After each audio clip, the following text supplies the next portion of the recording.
Hello, my name is Marcus. I'm the compiler of a collection of therapy quotes entitled 1001 Windmills of the Mind, a collection of quotes taken from what's often called the psychodynamic or psychoanalytic perspective, which, as I understand it, long ago was called philosophical medicine, because this perspective seeks to heal the inner child.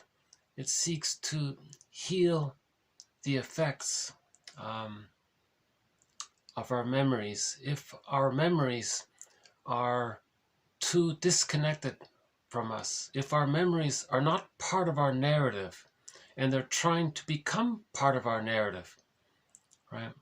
So this perspective seeks to bring in our memories, because some memories are disassociated. We couldn't conceive them, we couldn't formulate them, so they're disassociated, and it bothers us. It's like a ghost. So if we can acknowledge, find a way to welcome back or so-called complete the process of perceiving something so that it can be a memory, then the ghost can be laid to rest, right? The ghost becomes an ancestor, a memory. So this perspective seeks to heal memories. It seeks to heal the inner child of the past. It seeks to unpick the threads of a traumatic script and use those threads to weave a new, healthier script. This perspective helps us to weave a basket. Okay, we now have over 1,900 quotes in this collection, and these are roughly subdivided into 30 threads or themes or topics. Now each thread or strand, we can they're all interlinked. If we can, bring together these 30 threads, it's almost like weaving this basket. And when we have this basket, this kind of awareness of this perspective, it's like a second language almost. So it takes some time to learn this second perspective, this second language, or this other perspective. Then we might find the egg. So one quote from one poet, he says, "Psychoanalysis, always looking for an egg in a basket that's missing." So these quotes are helping us to weave this basket. Right? So we're going to be our own metaphorical basket weaver. Right? So we don't. Masterson makes a point about this. We don't directly look for the egg, meaning the memories, the traumatic memories. We don't directly try to mourn losses. First, we build our knowledge and our understanding, and then the feelings will come up on their own accord. Right? So we have to honor nature's healing process. Right? So Masterson also, he says that each person is a guardian of the process. So the process is first weave the basket, and then nature brings the egg, the morning, the return of the true self, a return to aliveness of affect. Our feelings come back. We feel connected to ourselves. We find the I, the ontological self. Then we get the key. Then we get, which unlocks the cage. And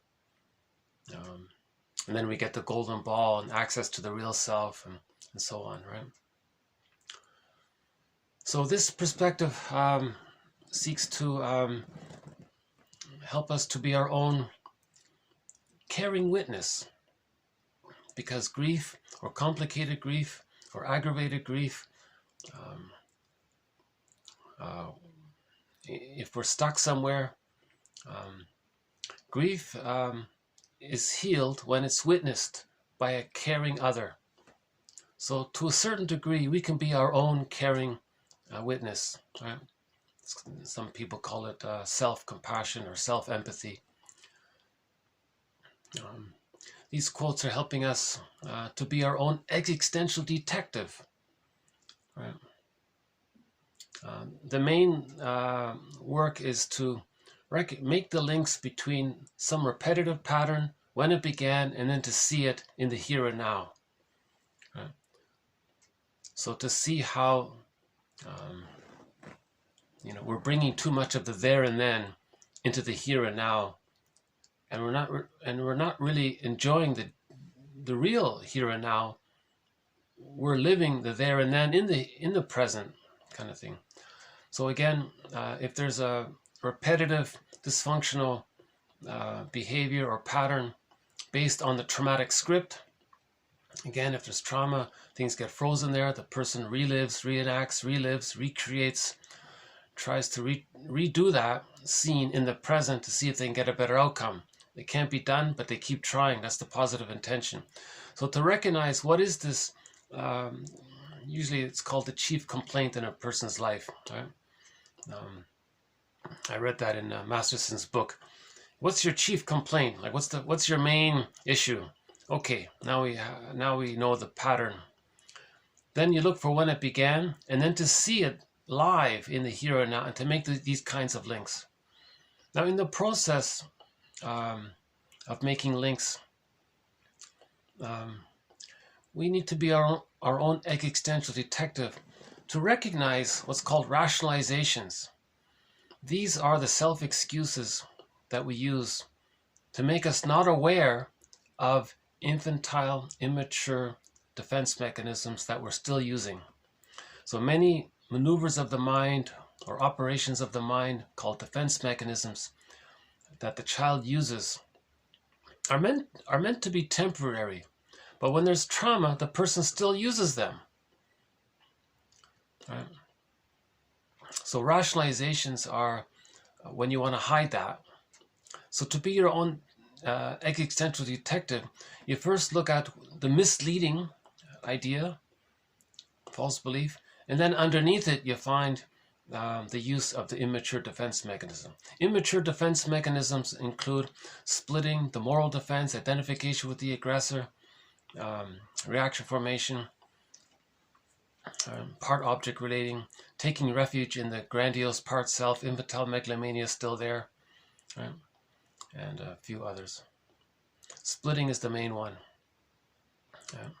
Identification with the aggressor as well, in the case of the narcissistic pattern. Anything other than I'm okay, you're okay, that's a sign of an insecure attachment style, arrested development, right? So this perspective seeks to heal that. So another way of saying it is, man's main task is to give psychological birth to himself. If he didn't get it naturally with a secure attachment style by the age of 3. So again, a secure attachment style simply means that the mother was more frustrating than loving, and the child can accept and see that the mother is mostly loving, sometimes frustrating, and those two sides, the child can accept it. That's key there. If the child can accept the two sides of the mother, right, loving and frustrating, and he can handle both sides, okay, he's good. He's in good shape if he can hold two sides. The ability to hold two sides implies that the love with the mother outweighs the frustration with the mother. That allows him the strength to hold the two sides. Right? So that's a normal, natural, healthy development. It allows the child to differentiate from the mother, and leading towards, it heals the splits, and then it leads to whole object relations, like two tennis balls, and then his life force can decathect from the image of the other, the mother, and it can connect to himself, called the psychological birth.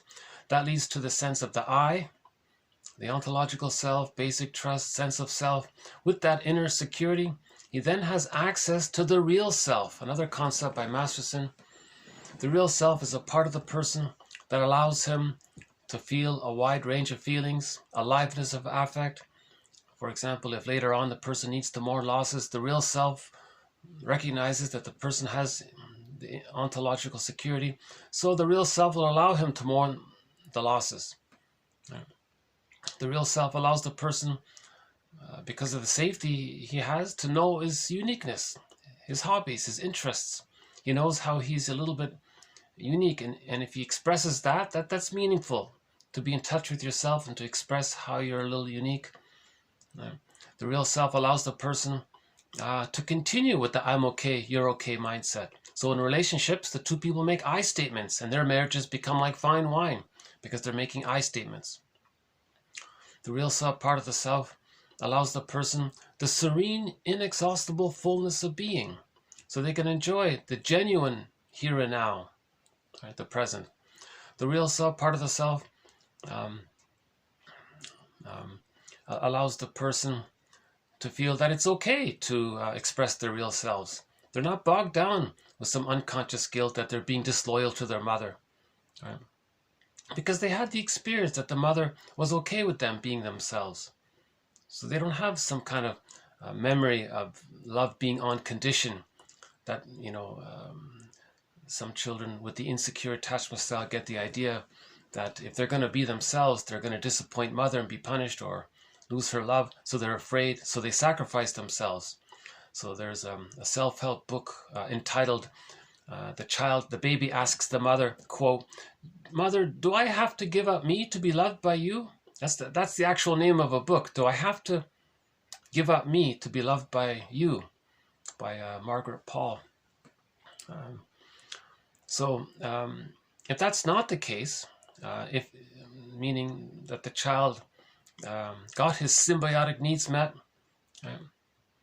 he got seen, he saw that the mother was okay with him being unique, and the child saw that the mother accepts that the child is going to be autonomous and not need her emotionally. And then, okay, so then when he knows, then when he has that leads to access to the real self, then he doesn't have this worry that he's being disloyal to his mother, because the mother supports the child's separation, individuation. And there are a few other capacities of the real self, also described by Masterson. Actually, stay tuned. Later in this video, I'll show you a picture of Masterson, one of our key mentors in this series of quotes is James F. Masterson. His book, The Search for the Real Self, has won a Golden Windmills of the Mind Award.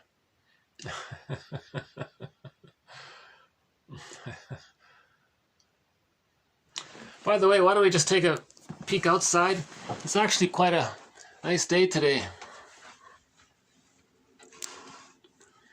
It's gonna got blue sky today.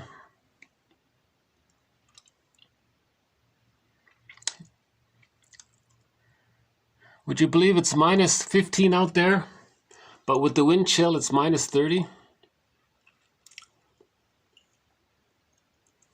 Yeah, this is one of the nicest winter days we've had so far.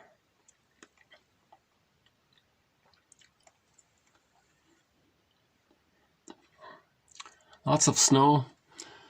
You can look at my garage door there, all the snow there. I've got some work to do.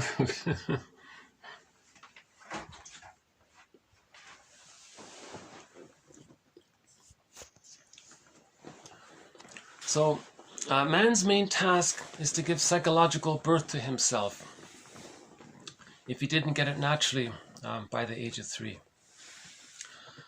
So another mentor is Margaret Muller. She explains that the psychological birth of the child doesn't automatically take place with the biological birth, that there's this process, which she calls the separation individuation process, with various sub-phases between birth and the age of 3 that the child goes through to reach the psychological birth.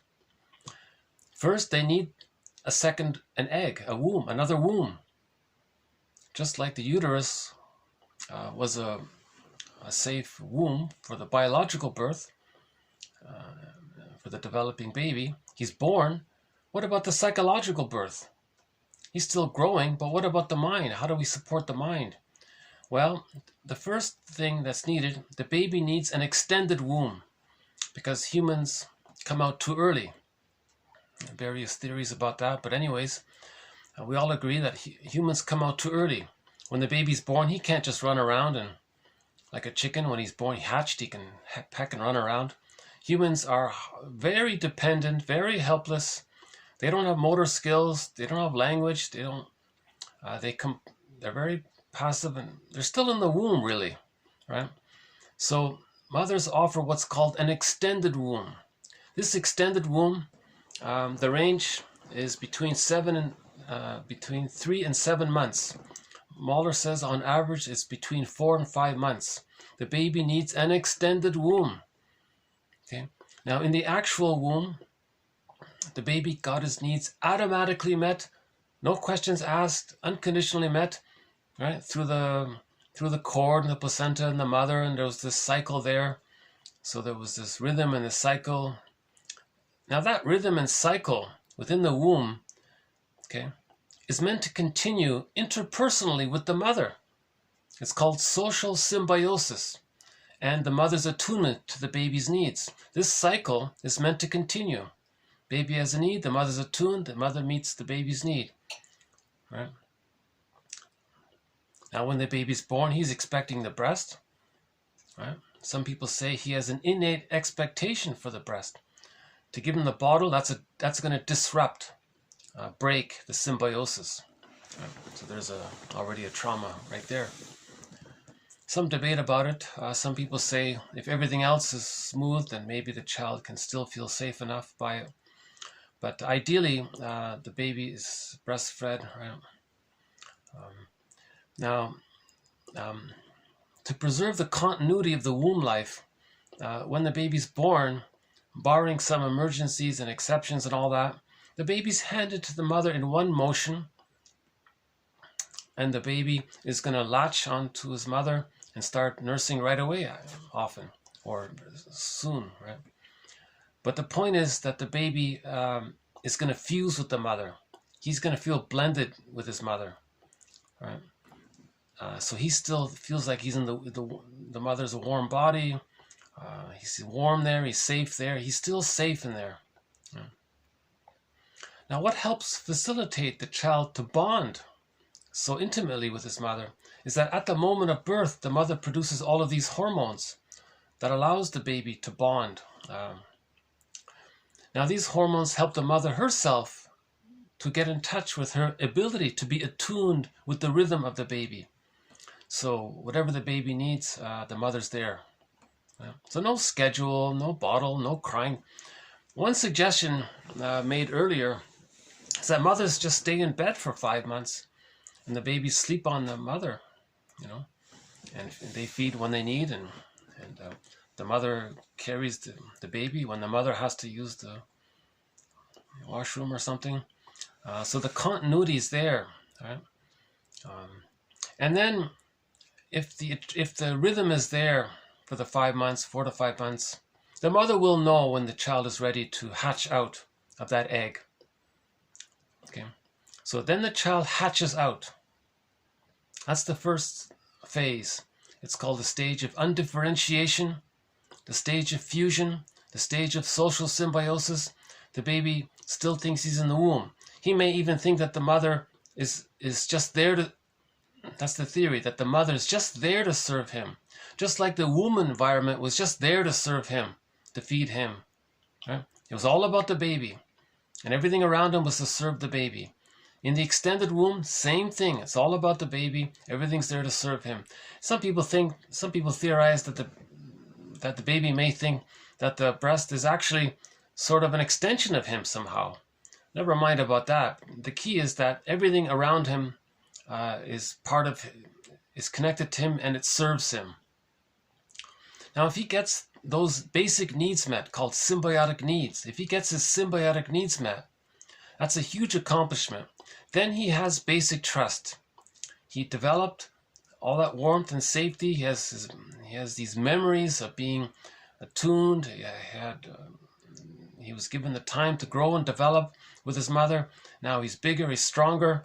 So at around 5 months, he then begins what's called the differentiation process. He hatches out of that second egg.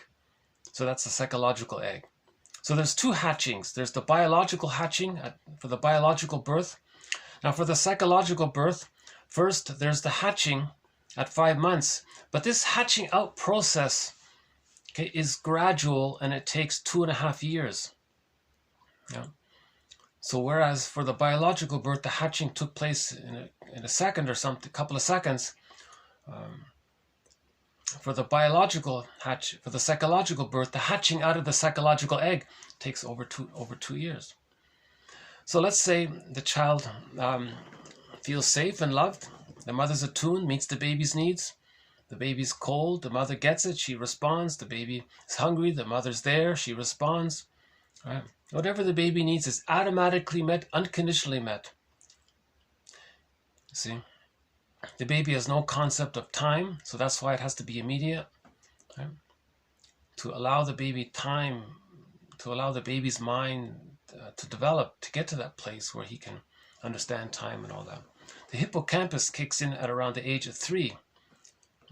So the baby doesn't really have a concept of time. He has what's called primary process thinking. He thinks in images. This is pre-verbal. So he really needs a lot of love and safety and support and all that. It sounds obvious. People take it for granted. That's why, to emphasize the point, the suggestion was made. Maybe imagine if mothers just stayed in bed for 5 months. Make themselves super comfortable, no stress for the mother, very happy, very comfortable. The baby's sleeping most of the time maybe, but it sleeps on the mother. The mother makes herself comfortable, the baby's there, very comfortable. The rhythm's there, and the baby feeds as needed. He's going to feel very safe. He'll have an inner safety. Right? So let's say that happens at the age of 5 months.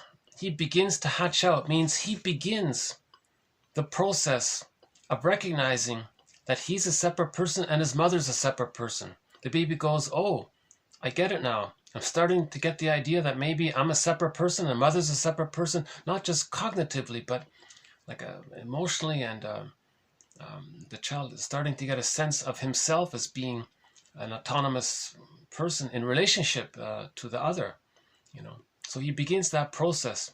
So from 5 months to roughly 18 months, okay, the child needs what's called mirroring. The child needs to see that it's okay for him to gradually separate and individuate. So the baby's going to constantly check his mother. Is it okay, mother, if I played with my toys and I enjoyed this? And he checks his mother's, and is the mother approving it? Oh, okay. Now he's starting to learn. And so the baby needs what's called mirroring. If the child does something, looks at his mother's face and she's sad or disapproving, the child's afraid did he do something wrong? Is mother disappointed? So he needs to see that his mother accepts that he's growing and developing and she's happy with that. Now, if this takes place up until the age of 18 months, the child's primary narcissism or infantile megalomania, or what's called the grandiose part self, dissipate. Okay. So the theory is up until the age of 18 months, all babies have what's called infantile megalomania, this idea where they think it's all about them. Because it was all about them. It needed to be all about them. They're still helpless and they're growing. They need to receive the love and the safety. So it is all about them. But when they get enough love, they can feel, oh, okay, I get it now. I feel safe to be myself. I have inner safety. Now I can accept reality that he's not a little God. So up until the age of 18 months, one author describes it, he thinks he's a little God. It's all about him. Everything's there to serve him. Others don't matter. They're just they're just servants to serve, that kind of thing, right? But at 18 months, he has a new delight. He has a differentiation from the mother, right? And says, oh, wow, there's a whole world out there, and I'm me, and there's them, and this is very interesting. Now he's very curious. Now, he's still very small, and the mother's giant. From the baby's perspective, the mother's this giantess in the nursery.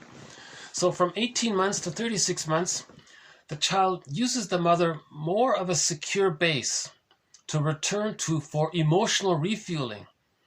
Okay? So the child's going to explore a little further. He's going to wander more further away. He's learning more playing with his toys more, and he's starting to relate to other family members and so on. He's very curious and all that. Now, when he's stressed out, he can run back to his mother for emotional refueling. The mother's present. She's just there. The child goes, oh, okay, I got this. Oh, okay. He's soothed by that presence. So the mother functions as a secure base, right, for which the child can explore and return to as needed. Now, a part of being a secure base is the child needs what's called communicative matching. So from 18 months to 36 months, when the child discovers something, hey, look, mother, look what I found or something. She says, oh, cool. She does improv, what's called communicative matching. She shares what she knows about what the child discovered to enhance, enrich the child's knowledge. Right? So she's like a cheerleader, coach, educator, sharing what she knows. Not too much, not too little. Yeah. And the child is very delighted to have this kind of support. Okay, so there are roughly 3 phases. The symbiosis from birth to 5 months. So the role of the mother is to be attuned and meet the baby's needs for warmth and safety, right? And then the second phase is from 5 months to 18 months. The mother offers mirroring, right? And then from 18 months to 36 months, the mother offers herself as a secure base, she offers communicative matching. So by the age of 3, with all of that love and support and being seen and accepted and having that playfulness with the mother and enjoying his learning, by the age of 3, he feels safe enough for his life force to mostly detach from the concept of the mother, and it attaches to his concept of the self. That's called getting the key out from under mother's pillow. Right? Now this takes place because the mother's more loving than frustrating. Right? So the mother's a whole. So she's safe. Because she's safe, the child feels safe to take back his life force because the child has all of these memories, and these memories become a part of his psychic structure. They become part of his psyche. So he has, by the age of 3, what's called the internalized good object, or the holding interject. He has a psychic structure in his mind that gives him that inner security that they say. And with that, the child's life force can more and more attach to himself. And then he gets access to the real self, as mentioned before. So this topic about the psychological birth is sort of a key thread in this series. 1001 Windmills of the Mind is largely based on the Masterson approach. He calls it developmental object relations theory. He synthesized the work of Margaret Mahler, Melanie Klein, William Fairbairn, and a few others. But we have other mentors as well. Edmund Bergler, Karen Horney, and Robert Bly sort of makes a guest appearance now and then. But overall, it's the developmental object relations theory. So man's main task is to allow what didn't happen to happen for himself, to undo or to unfreeze where things got frozen so he can resume development. So these quotes are giving us the knowledge and the understanding, it seems, to that end, right? And we talked about the different personality patterns that spring forth if there's a problem during those 3 phases, right? If the child doesn't get his symbiotic needs met, it leads to a variety of personality patterns. We discussed that in previous videos. I won't redo it here. That's a big topic. If the arrested development takes place within the first 5 months, that can lead to the Iago pattern, the hostile provocative attachment style, the bully pattern, and the symbiotic character disorder, and a few other patterns. They didn't or if they were prematurely ejected before 5 months, or if they never entered into that egg. It leads to certain complicated personality patterns to deal with that pain. That personality pattern still uses splitting and identification with the aggressor. They're quite angry because they didn't get their love needs met. Their main activity is greed, envy, spite, vindictiveness, power, control. They adopt this rationalization that it's a jungle, everything's about power and control, because they want to control others and then to use them as a good breast, but it can't be done. But the baby would rather have a negative relationship with a substitute other than no relationship, so they want to control the other. So they want power over the other so they can control them, to have them there, be present. Because when they were a baby, they didn't have the reliable presence of the mother. She was on the phone too long. It terrified the baby. So in later life, he wants to control others. And you got to be there. And he's thinking you got to... That's why he wants to control them. He wants the consistency of their presence. Now, it's a secondary delusion. No lackey in the present, or no codependent partner in the present can make up for that, or to change what happened, or to give him what he needed. It can't be done. That was a one-time deal. That psychological egg period was a one-time deal. If he didn't get it, he can't. Either he's going to still try to get those needs, which can't be done, so he's going to be like Sisyphus. That leads to the hostile, provocative, the bully pattern and all that. Or he can mourn the loss of not getting the needs through the understanding. So either he repeats, still trying to get what he can't get, and he repeats. He's disappointed, so he's going to try harder. He's disappointed. He's always angry. He's going to try again. So that's stuck in the bully. So a person can spend their whole lives, right, like that. And they'll be quite rude again towards others. They'll frighten others to get them to need them. They'll trick others, to coerce others, whatever, right? Now that behavior, one author says, that behavior is a mirror for the person to recognize for themselves that they didn't get their symbiotic needs met. Yeah. So this kind of behavior, recognition of the personality behavior, it's like a mirror. Reading about it in a book, I guess, that's like a mirror to see that they didn't get their symbiotic needs.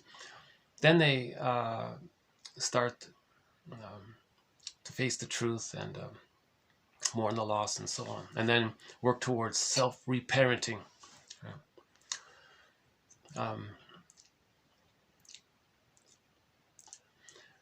So that's the most complicated set of patterns. Right? If the baby did enter into the fusion with the mother, but it's negative and he can't get out. He wants to get out at the age of 5 months, but he can't get out and he's stuck there because the mother's more frustrating than loving and he's stuck there. That leads to the narcissistic pattern, the closet narcissistic pattern, the BPD pattern, and a few other patterns. Now in the narcissistic pattern, he's trapped in the negative relationship with his mother. And it's too painful. What he does is he forgets about his true self and identifies with the aggressor. So he is the negative mother now.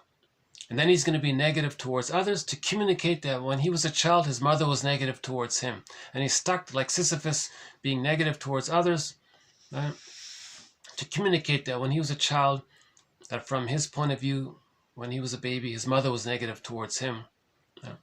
And he's stuck like that. So his main emotions are like the bully pattern and the other ones. His main emotions are also greed, envy, grenvy, spite, vindictiveness, schadenfreude, putting others down to get serotonin. Because the baby learned that the mother was in a one-up position over him and she got serotonin because of her being one-up over him. He becomes her and does to others what his mother did to him to get the serotonin. So they're stuck mainly with greed, envy, spite, vindictiveness, schadenfreude, power and control. It's a jungle. Their humor is very negative. Their rhetoric is extremely hostile.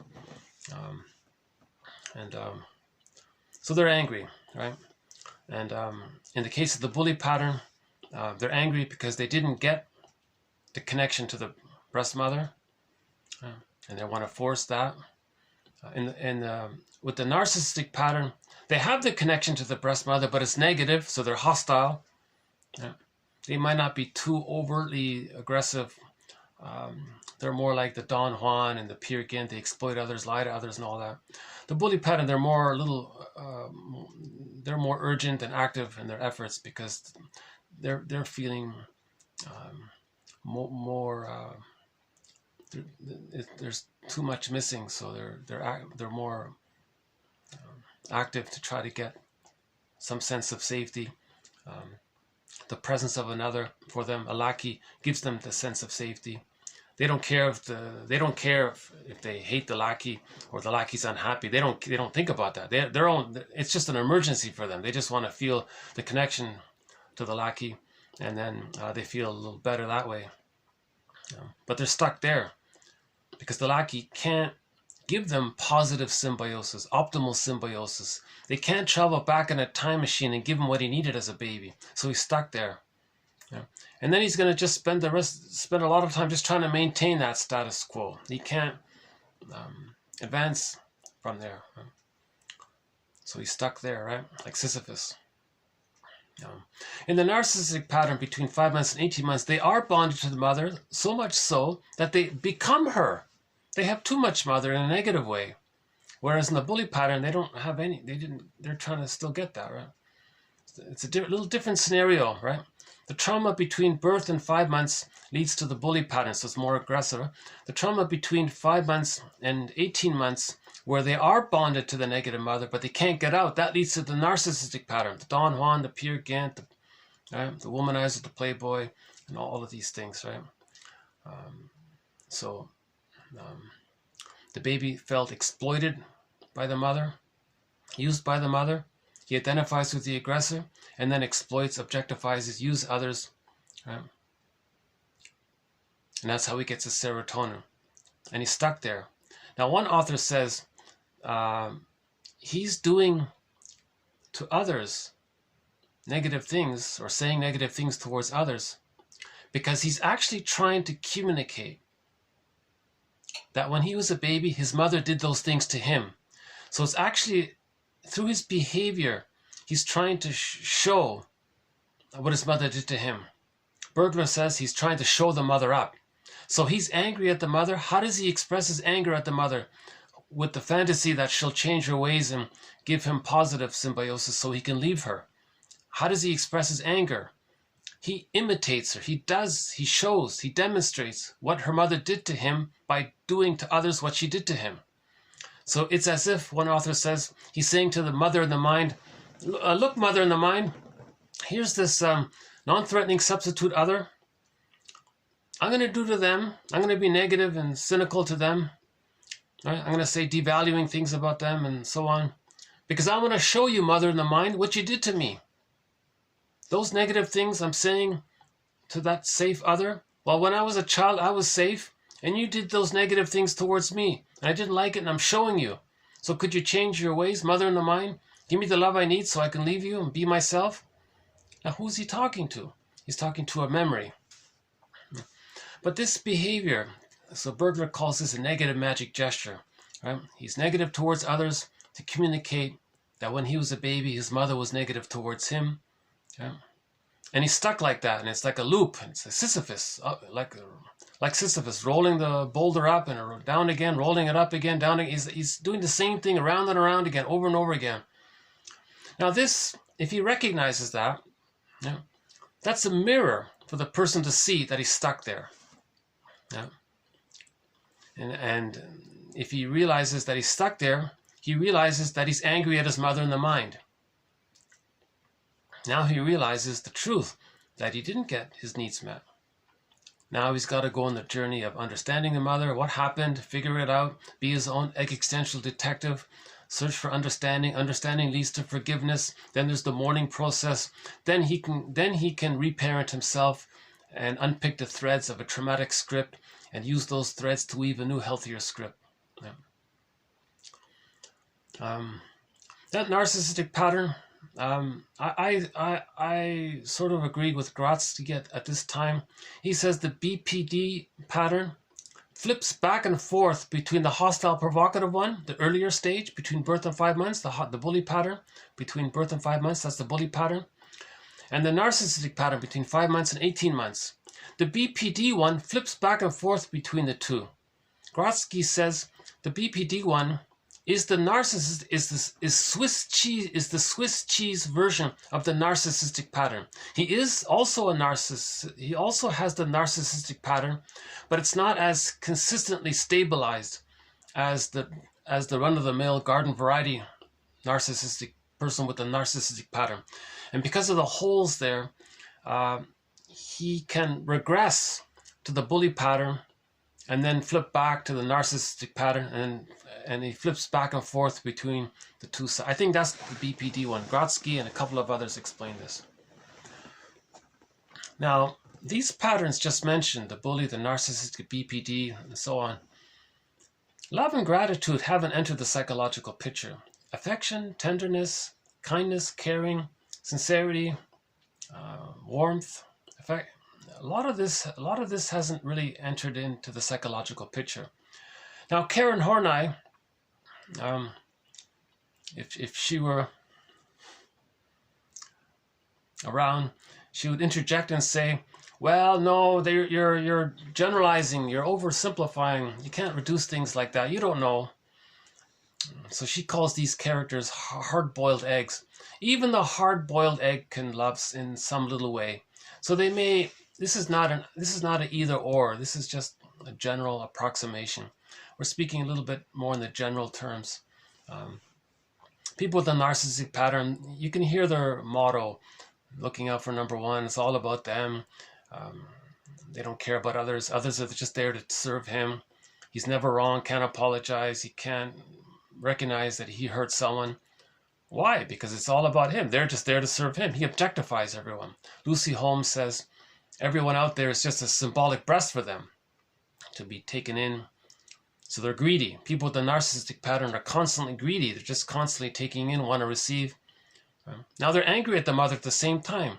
So they want to receive from the other. At the same time, they want to hate the other. While they're receiving goodness from the other, they want to hate them. They want their cake and eat it too. Love and gratitude haven't entered the psychological picture. Now, as a trick, they may superficially show some token. They may artificially say thank you if they think it's going to serve a bigger agenda, right?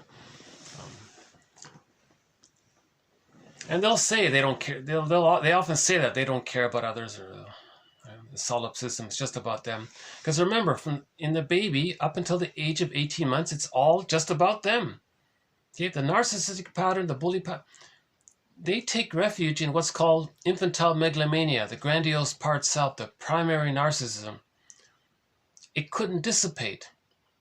That's all they have left. The true self got squelched. It got squashed, right? With the mother's misattunement, the mother's gaslighting, the mother being on the phone too long.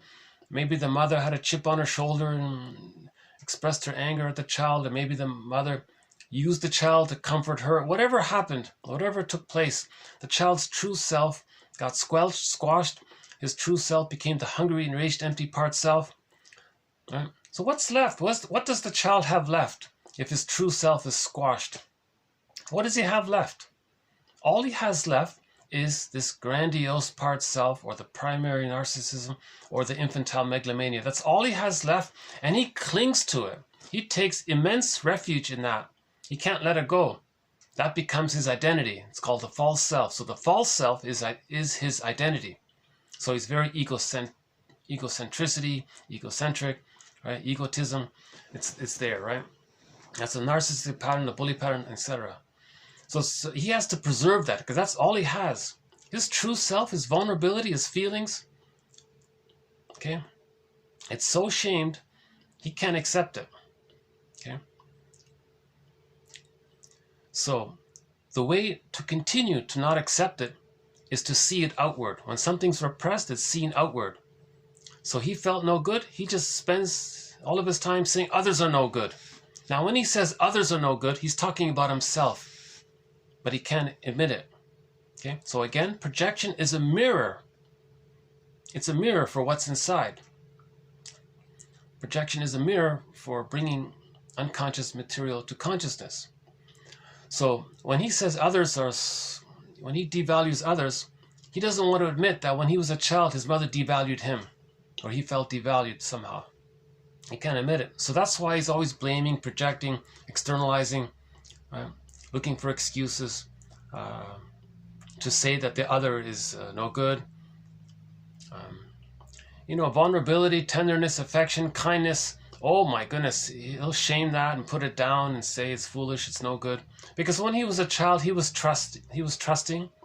He had that innate direction for that, but it got squelched. It's too painful to even see it. So when he sees it, he wants to squelch it. So he's very envious of the good.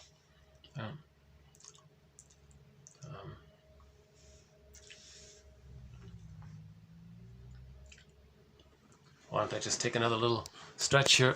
Hold on a sec.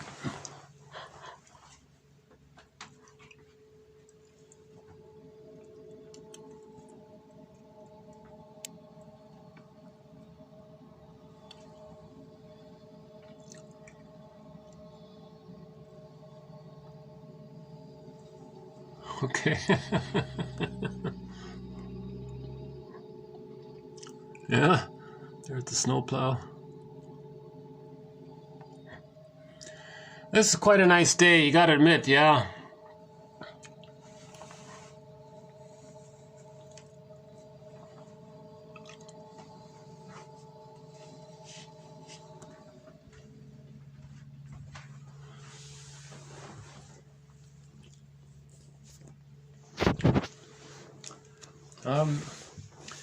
Actually, I'm just kind of curious. Let's take a look at the west. Let's take a look at the west side. That's pointing east. We can see how it's going on this side here.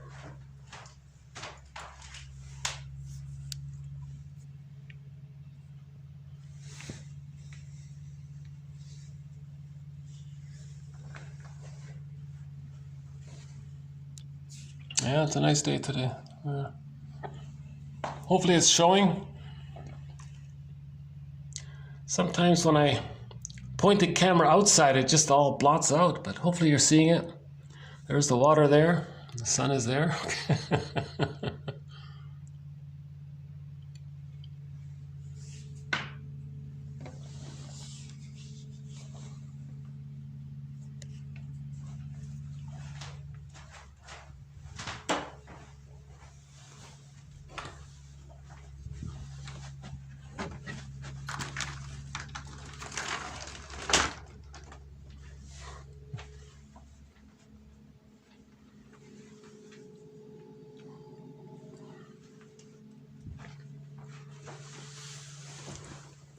So that's just sort of my way of taking a little break there.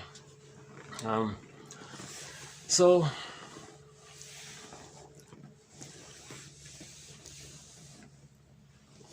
we haven't talked about the codependent pattern between 18 months and 36 months.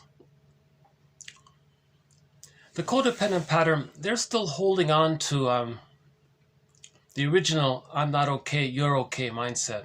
All babies begin with I'm not okay, you're okay. Yeah. So when the mother's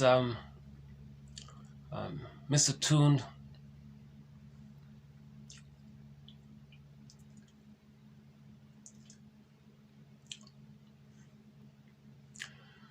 okay, by the way, this video, we're going to do TQ 1927 to 1938.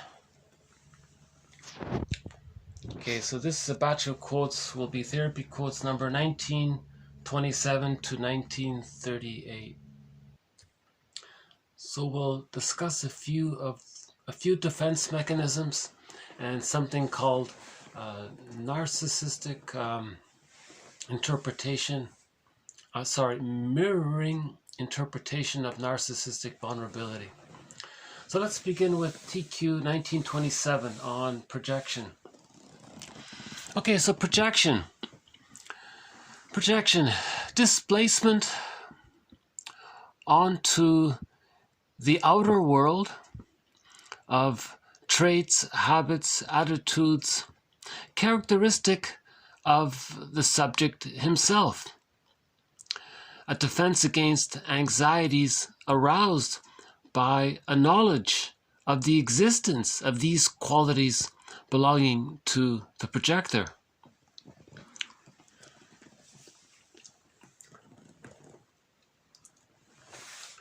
So anxiety would be aroused if the person were to be aware that they felt certain things, or if they believed they had these ideas, or if they wanted to admit they had certain habits or attitudes or motivations or beliefs or traits, or they don't want to admit it or face it or accept it or acknowledge it. So to maintain the denial, the repression, to not be aware of it, right? The way to do that is to just simply say it belongs to someone else. That's called projection.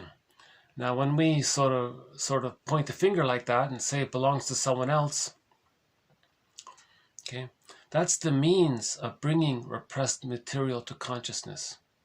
That action is done. Laughlin calls it a mirror defense. Yes, it defends the person against the anxiety of the awareness of what they don't want to admit about themselves. But it also serves as a mirror for the person to see what they're denying. So the positive intention, the psyche seeks healing. The psyche gets the person to create this mirror, right? While they're avoiding their feelings, they're creating this mirror at the same time. So it has a double function, right? So it's called a mirror defense.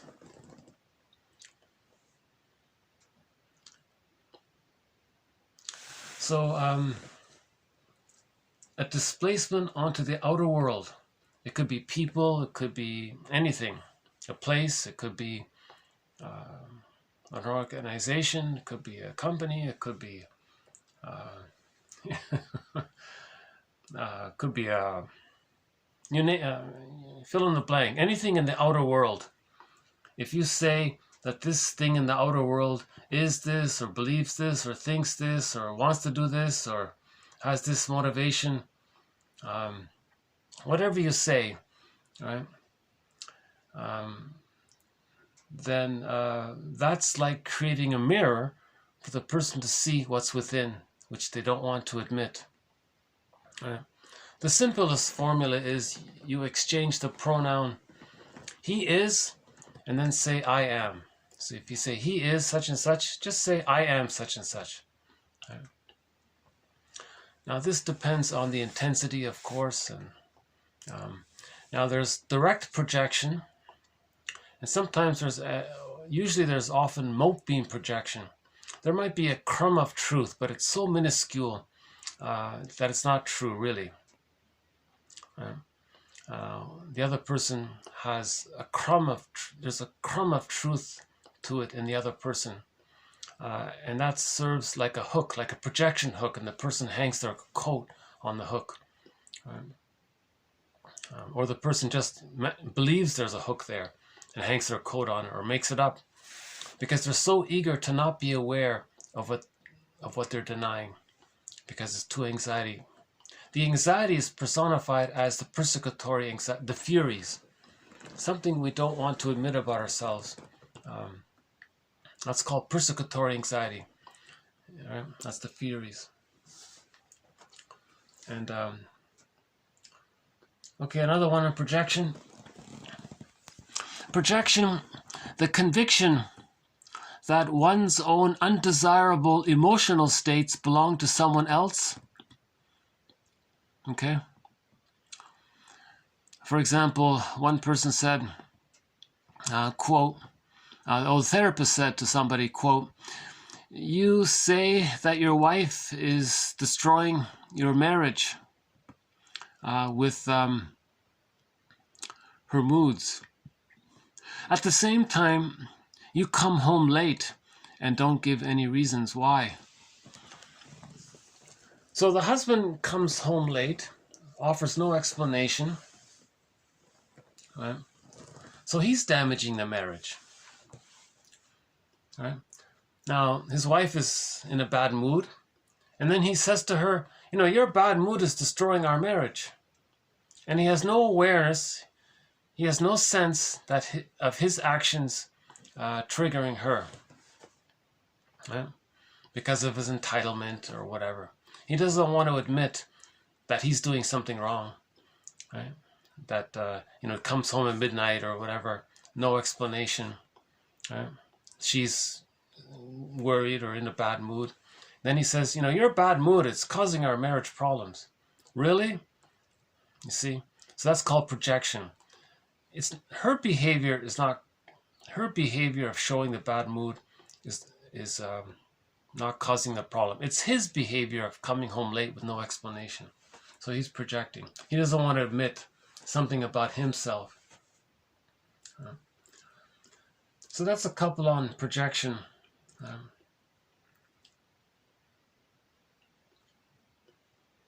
When there's repression, to keep it repressed, we say it's outward, right?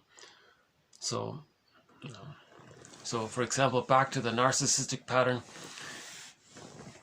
When he was a baby, he had a need. His mother was on the phone too long, so he thought that he did something wrong. He made this conclusion that he's scared. Maybe his mother doesn't want him. Maybe he's no good. But he can't accept that feeling. So it's denied. To keep it denied, he says that that this feeling that he's not good, he says, oh no, others are not good, or this is no good. So now when he says this or that, or this person or whatnot is not good, that's his way to maintain the denial that he unconsciously believes, or came up with the belief that he feels unlovable or no good or something like that from what happened. So projection preserves the repression. Projection is a defense mechanism to keep, right? Projection keeps the repression. Because if it's not repressed, he feels the anxiety, he can't feel the anxiety, so he squelches the anxiety through the projection. Now projection is often linked with prejudice as well, right? So if he's prejudiced, prejudice is confession. Projection is confession. Right? It's the mirror, it's the confession. Okay, another one is called projective identification. Okay, projective identification, the uncanny capacity to reposition problematic emotional states into someone else's feelings. Or, quote, therapist says, you tell me you are relieved to have lost your job, yet somehow I feel the atmosphere in the room is sad. Projective identification, the repetition of the past, an effort to rework the past by forcing the therapist to succumb to that domain of the client's personal reality for which words do not exist. So let's clarify this a little bit.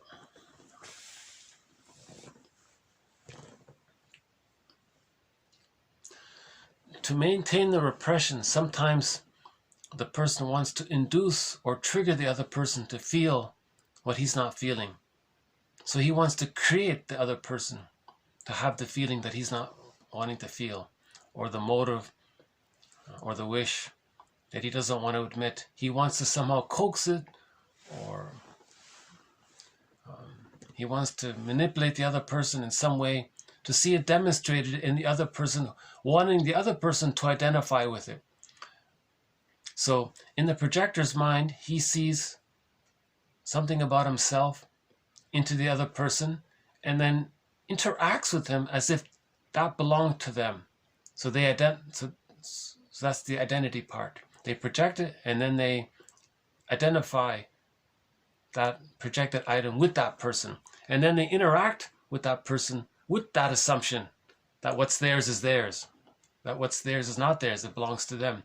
And then when they interact with that person with that assumption, it pushes the other person to maybe comply to some way, right? And then the person feels confirmed. So the origin of this is that, okay, so the baby is bonded to the mother. Yeah. Hold on a sec. How are we doing here?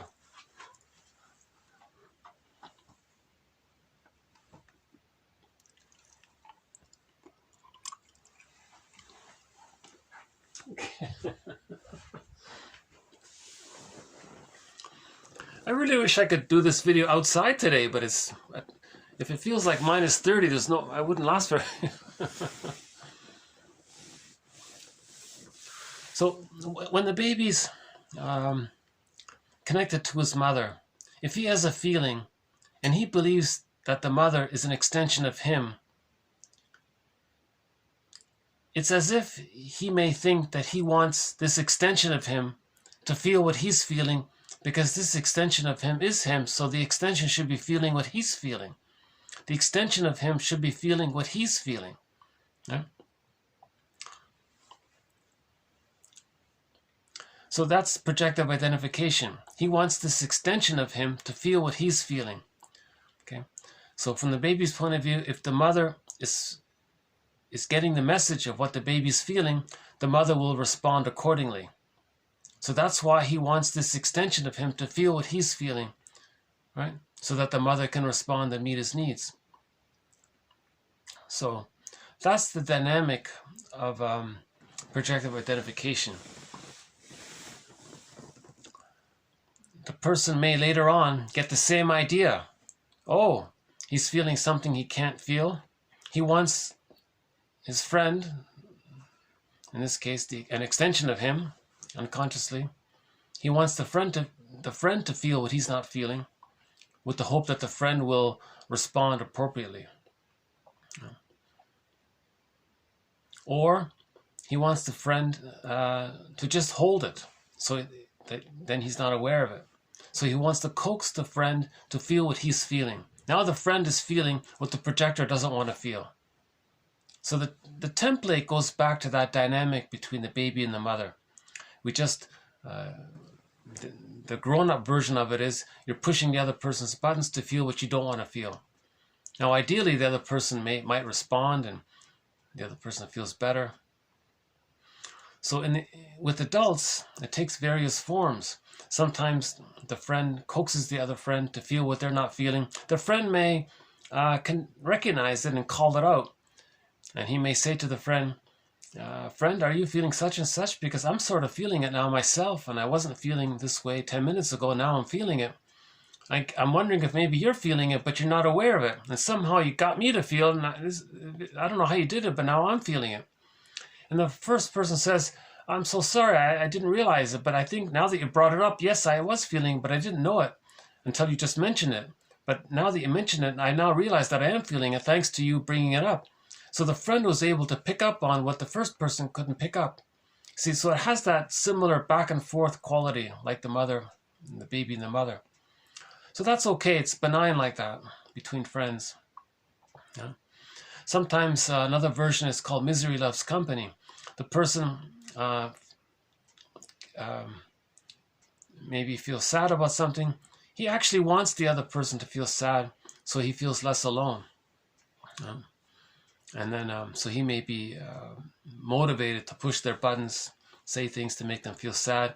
Oh, good, he's sad and I'm sad. He feels a little better. Yeah. Because from the mammalian brain's point of view, when you're connected to someone else, right, the mammalian brain thinks in terms of safety that way, right? Safety in numbers. So the person gets a little serotonin. So his stress or sadness is a little bit weak, softened, because he has the safety of someone else. So he's looking for someone else to feel what he's feeling so he can feel less sad, right? Sometimes if the person has a lot of existential psychic pain, mental pain about having been unloved. Right? He feels shamed. Then he wants the other to be visibly in a shamed position, because if he sees the other as shamed, then he doesn't have to admit that he feels unconscious shame. If he feels unconscious guilt or shame, he wants to see the other person demonstrate or feel, he wants to see that the other person feels shame or guilt. Then he can convince himself that it's not within. So he wants to coax the other to have those negative or unpleasant feelings, rather. So the other is trying to contain it for him. Right? So projective identification is sort of an extension of projection. Right? Projective identification is a little more active. Okay, next one here. Okay, rationalization. Instead of allowing for the resolution of the false self, an expansion of rationalization solidifies it by making the person feel self-satisfied with the further repression, stimulating the client to feel less inclined to face the denied and disavowed truths. So every time someone, so let's say someone first uses projective identification. They coax the others to feel badly. They see that the other person feels badly. Now, they want to create some narrative to hide what they're doing. So they invent something that sounds reasonable to mask it. So they'll say, well, of course that person should feel bad because of this and that and this and that. So he'll make something up, and he'll want to believe it, even though he'll trick himself to believe it. And ideally he wants the other person to believe it so that he can maintain the use of projective identification, right? Coaxing the others to play a role or to feel something. So projective identification is the active effort to preserve the projection. He has something repressed. He wants to keep it repressed, so he wants to project it. But what if the other person doesn't respond to it? So you coax the other. That's projective identification. You're actively trying to get the projection. And then, as a layer on top of it, to not be aware of it, you invent a rationalization. But the more the person rationalizes, right, creates some fake logic, pseudo-logic about this, the more he preserves the repression. Now, the more he preserves the repression, the more he preserves the false self. Because he's denying the true self. He can't face the true self. Therefore, he's preserving the false self. That's the main idea. In other words, the more he lies, the more he maintains his false self, because his false self has become his identity. He's so removed from the true self. All he has left is the grandiose false self. So that's the idea about it. Okay, another one here, disassociation. Disassociation protects the stability of the self by controlling unsymbolized traumatic affect that, the person cannot regulate. The self cannot regulate the emotion. Disassociation is not only a mental process, but also a mental structure that exists in everyone, for some people more extensively than for others. Disassociation shows its signature not by repression per se, but through the client's alienation from aspects of the self that are inconsistent with his experience of, quote, me. It functions because inner conflict is unbearable to the mind, not because it's just merely unpleasant.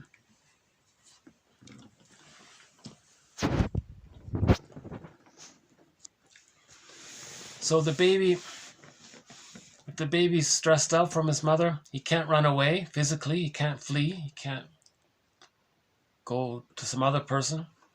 He can't protect himself from how he's feeling, and he's overwhelmed. So disassociation is, how does the baby escape when there's no escape? It's called flight in the mind. So in the mind, he'll kind of like being like in a trance, like in a daydream mode or something. So he's not really connected to himself. It's called derealization. He doesn't feel fully real to himself. He's aware of himself, but he doesn't feel fully aware. So it's like highway hypnosis. You're driving on the highway and you missed your stop. You're there, you're present, but you're absent-minded. So the person is sort of very absent-minded to himself, but he can still function, but he's not really fully emotionally present to himself. There's different degrees of it. So disassociation, he's saying here, the person doesn't repress it. He's saying that the person doesn't really but symbolize it. He doesn't create, it doesn't become part of his personal history. There's no narrative to it because it's in this cloud, like so to speak. It's not part of his story. Orcutt says, therapy is about helping the person know their narrative, know their life history. But with disassociation, part of the person's life history is not there. It's disassociated. It's not part of their memory. Now, when the person feels safe, it can come into memory. The disassociated elements can become associated elements. Then at that point, these associated elements can then be recognized as a part of a person's life story narrative. But they need that safety for that to happen. But if they live from the memory of not feeling safe, then those disassociated elements remain disassociated, and it becomes part of his mind in a way. His mind is structured to have those disassociated elements remain disassociated until such time he feels safe enough to allow those disassociated elements to become associated elements. Something like that. Okay, next one here, intellectualization. Intellectualization. Head resist. He calls it a head resistance. Okay, keeping everything in your head, thus keeping above and beyond the emotional experiences.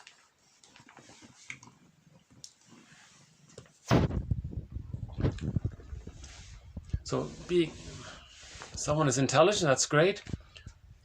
But sometimes a person goes to an extreme where they philosophize to a point so excessively that all of their energy is in the thoughts. And it's a mechanism where a person thinks so much that they're not feeling anything because they're so trapped in their philosophical ramblings, and therefore they don't feel. So that's called the defense mechanism of intellectualization. So those are a couple of defense mechanisms. Projection, projective identification, rationalization, disassociation, and intellectualization. Okay, the next one here. I'm going to play a clip from one of Masterson's students, because these next few quotes come from her. So let's just play the clip here. So this is a book promo by Orcutt, Candace Orcutt. She wrote a book. She was maybe one of Masterson's top students, and she contributed to Masterson's approach. And so this is a book promo for her latest book here, called The Unanswered Self. We learn how to relate, and it may have to be relearned. And if it's relearned, it can only be relearned through relationship itself. And the human being is a rare animal who can relearn the pattern for relationship. Okay, that's the latest book there. first contact with Masterson. There's Masterson. I was a social worker, and Masterson came to talk to us social workers about the work he was doing on the adolescent unit. And he was just an idealistic, young, eager psychiatrist, a really good role model. At that particular point, which would have been the 1960s, there was a general feeling that adolescent turmoil, that's what it was called, was something that wasn't workable. Well, Masterson took a look and he said, they don't grow out of it. And this is treatable. And that's what got him started. My contribution to the Masterson approach was in the work with trauma, especially. I think that his incorporation of Alan Shore and working with neuroscience and in Bromberg is a real indication of where Masterson might have gone next in incorporating the whole work of trauma and dissociation into the problem of working with personality disorder. The importance of relational learning through experience, not just through intellectually grasping it, is the whole way that I think therapy is going these days. And Masterson is one of the major contributors to it. How to work with the whole personality, the whole person, not just a part of it here, a part of it there. In a way, the book asked itself to be written. Although Masterson's been gone 10 years now, it doesn't seem that way. It seems as if his work is still continuing in a very lively fashion, and that it's time for another Masterson book. Okay, it's time for another Masterson book. I like that one, right? That's an understatement. She said Masterson made a major contribution. I from what I can tell, he's made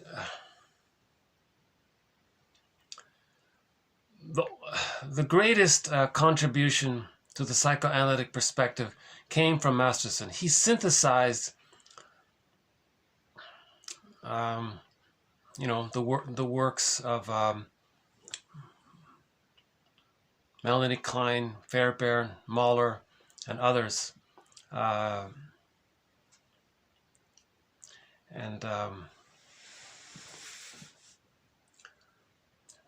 I've said it before in the core collection. I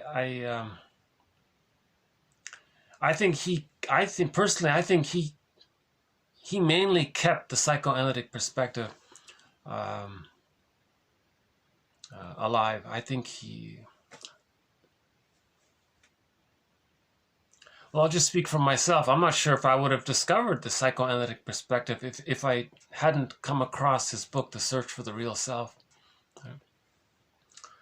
So let me just play that book promo again. So again, the woman speaking there, she studied with Masterson.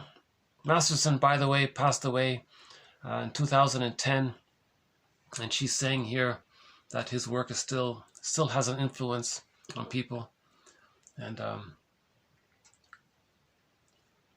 let's just play the clip again here. We learn how to relate, and it may have to be relearned. And if it's relearned, it can only be relearned through relationship itself. And the human being is a rare animal who can relearn the pattern for relationship. Okay, so to relearn, so we have to relearn the pattern of relationship. So we learned a certain pattern of relationship, okay? So roughly for 70% of the population in North America, by one estimate, learned a dysfunctional pattern. Something other than I'm okay, you're okay. Right? So they learned a dysfunctional way of relating. Right? In the narcissistic pattern, they think that they're their mothers, and that they're not okay, and that they themselves are not okay. But they see themselves projected onto others. Then they say that they're okay, but that's not them, it's the mother, and others are not okay, but that's themselves. So it's very dysfunctional like that. The bully pattern, of course, is very extremely dysfunctional, hurting others. You know, and the codependent, they say that they're no good and others are so great. That's also dysfunctional. Right? It's self-defeating for themselves. They remain childlike because they're still looking for a good parent. They over-idealize others and take responsibility for themselves. I mean, they think everything's their fault. They have immense guilt and they think they're no good all the time. And so they have the original "I'm not okay, you're okay," and they're stuck there. So we may learn this, but she's saying here, humans are the rare ones who can relearn it. Right? So that's the traumatic script, right? So Charles Burke says we can unpick the threads of a traumatic script and use those threads to weave a new, healthier, I'm okay, normal, natural, healthy development, I'm okay, you're okay script. Right? So we can relearn relational relating. Right? So we started off with an insecure attachment style. Okay, so we can unlearn some of that and teach ourselves the end result of what a secure attachment style is meant to be like, right? So that's the whole psychoanalytic perspective, what she just said there, right? Again, is a rare animal who can relearn pattern for relationship. We can relearn the pattern for a relationship. So there's our latest book there. It's called The Unanswered Self, the Masterson Approach to the Healing of Personality Disorders. Right? So this phrase here, personality disorders, she just means dysfunctional living. That's all she means. The narcissistic pattern is dysfunctional. Of course, they don't think it's dysfunctional, right? They're taking refuge in thinking that they're the little gods, right? That they're so important. It's all about them. They're the little kings. Everything around them. But it is dysfunctional, even though they don't recognize it as such. The codependent, they use sweet lemons all the time. Right? So the codependent is so confused that they might marry a person with the narcissistic pattern and spend their lives being devalued by them. And while they're being devalued by them, they think the other is so great. It's called sweet lemons. So that's dysfunctional, right? So that's what she means by personality disorders. Masterson uses the phrase disorder of the self, a problem of the self, like a disorder of the self, like something went wrong with the self-development, with the emerging self. Right? She's just using the more general phrase by it. So that's her latest book there, right? The Unanswered Self. Came out last year, I think. I remember my first contact with Masterson. So there he is there. There's Masterson himself.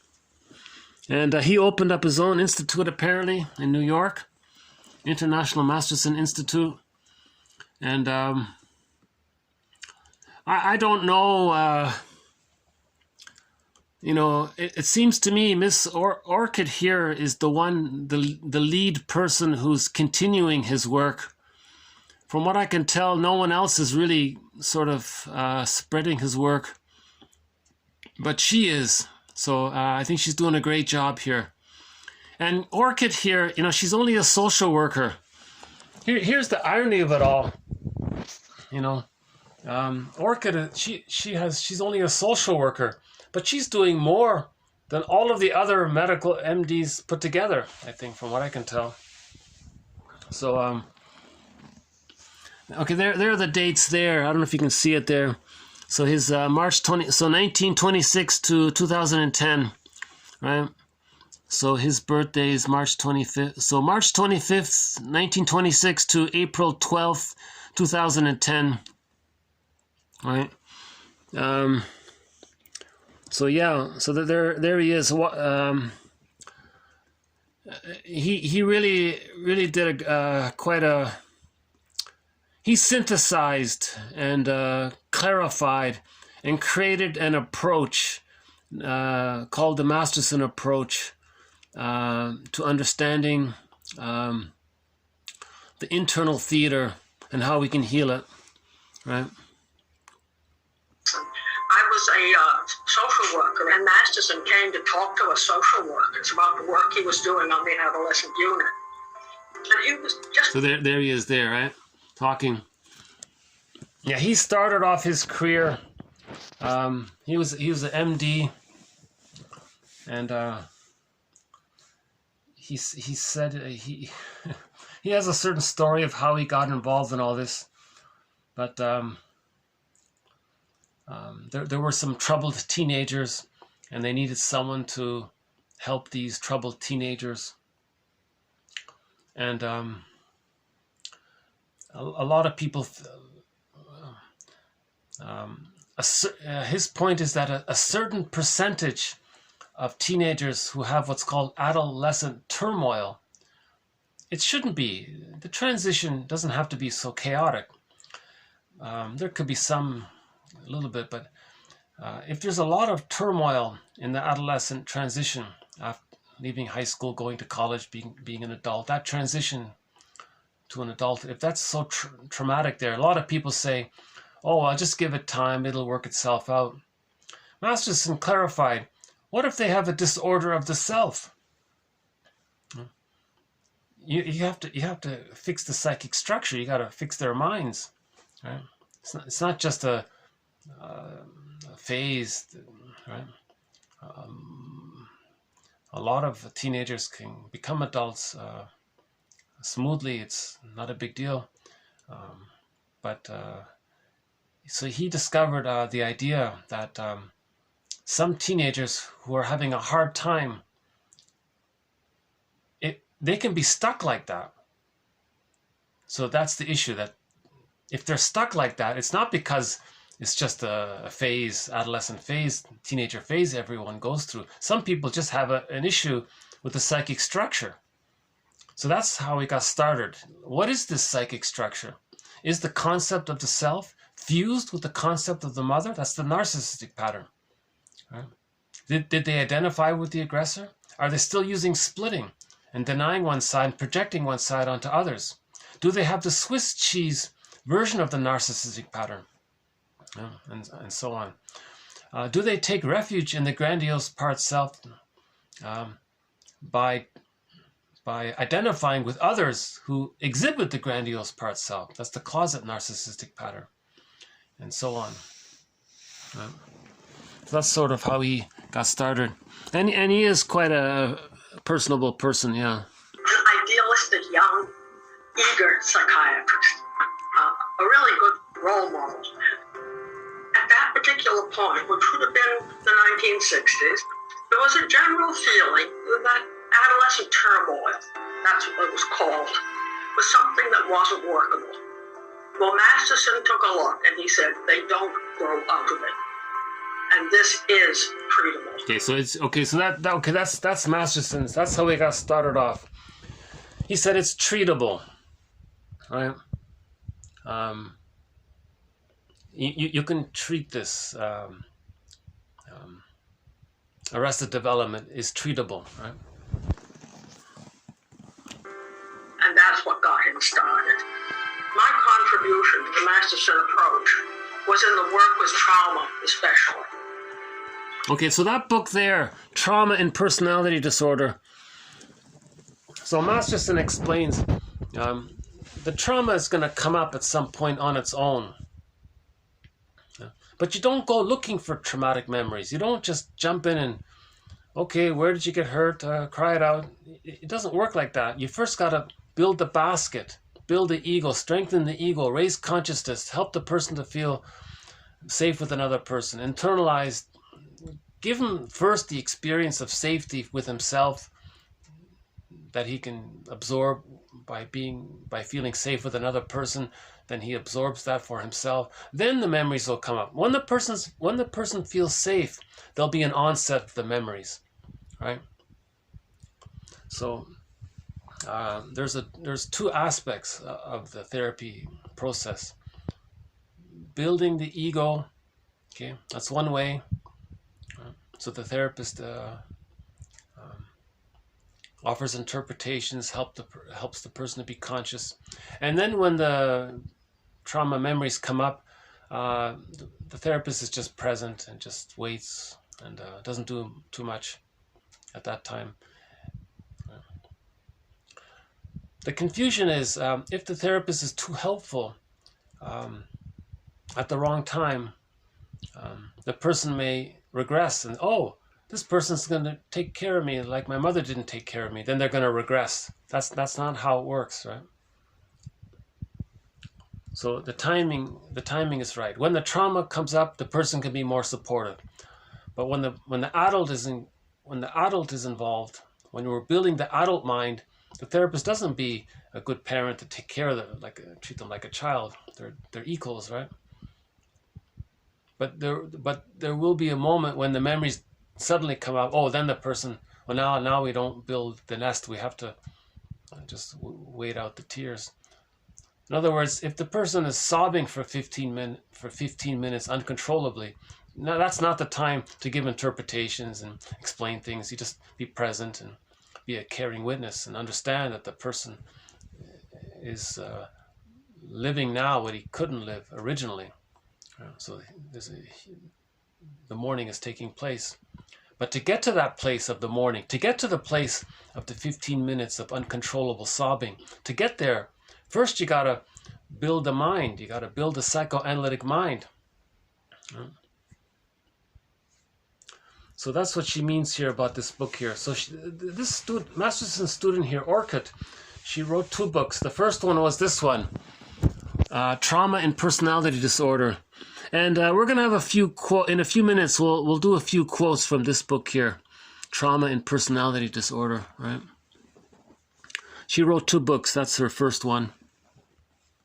I think that his incorporation of Alan Shore and working with neuroscience and Bromberg is a real indication of where Masterson might have gone next in incorporating the whole work of trauma and dissociation into the...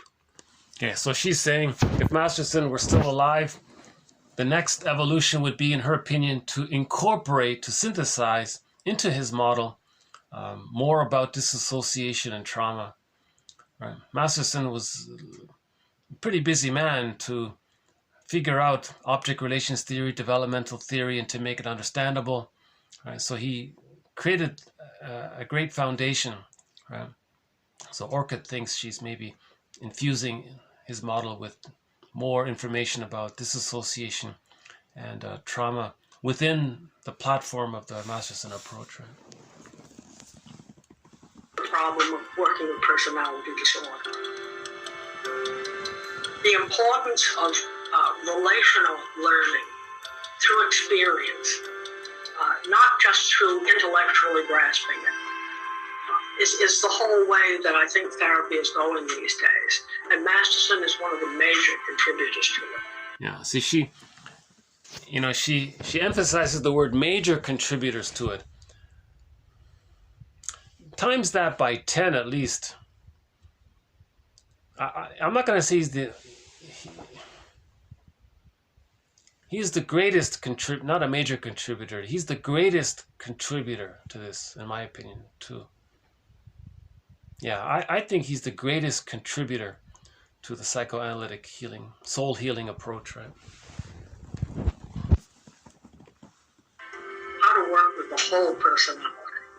The whole person, not just a part of it here, a part of it there. Yeah, so the whole, see, Masterson's model was like that. It was working towards a unified whole model, right? Not just, oh, how do we heal PTSD, but forget about building the mind or repairing the consciousness. That's like, it doesn't work. You might actually cause more harm that way, right? If the person's not ready for it, don't coax it out prematurely. You see, it's got to come up. You got to respect nature's way, so to speak, right?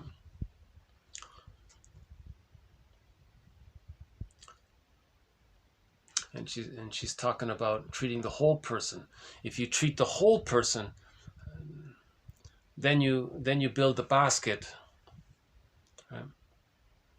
And then when the egg comes, you have a different orientation.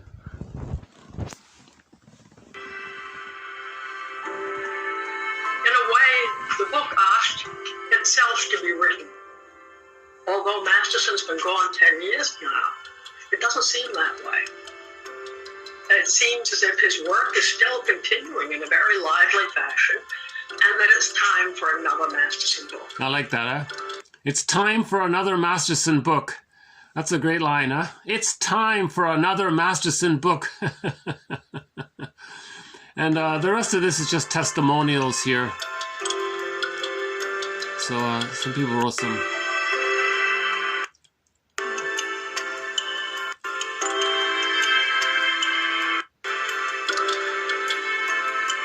So yeah, so she's got 2 books here. The Unanswered Self.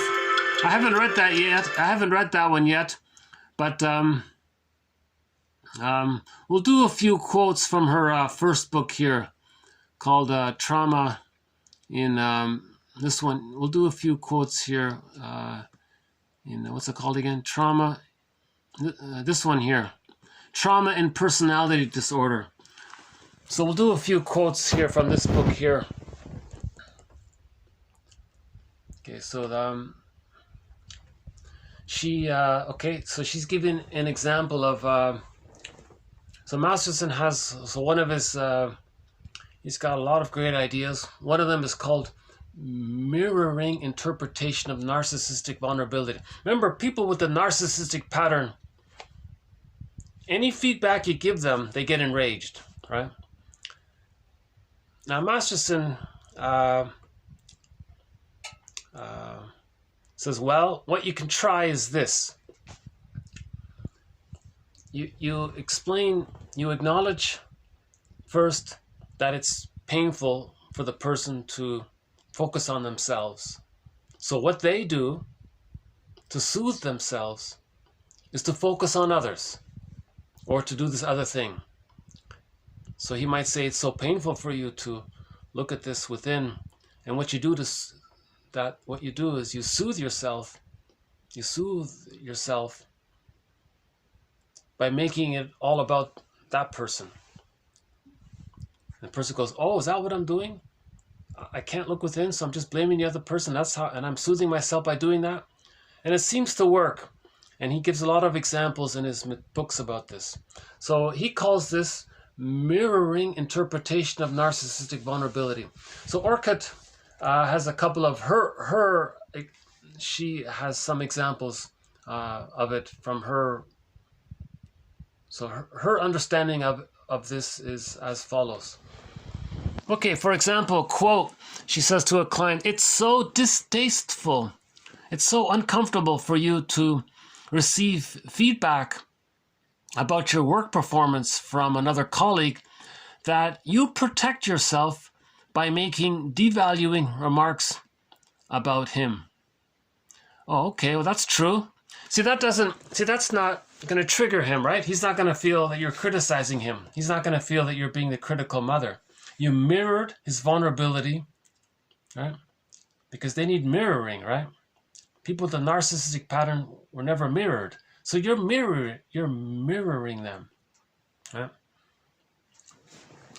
Another one here.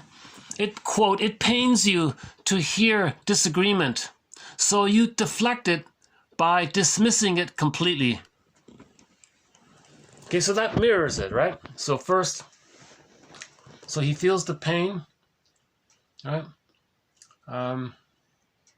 It pains you to hear disagreement, so what you do to soothe yourself is you deflect it away by dismissing it. It makes him feel you're preserving his narcissism. He dismissed it. He's still a little king. He dismissed it. Yeah, I dismissed it. So he's still the little king there, right?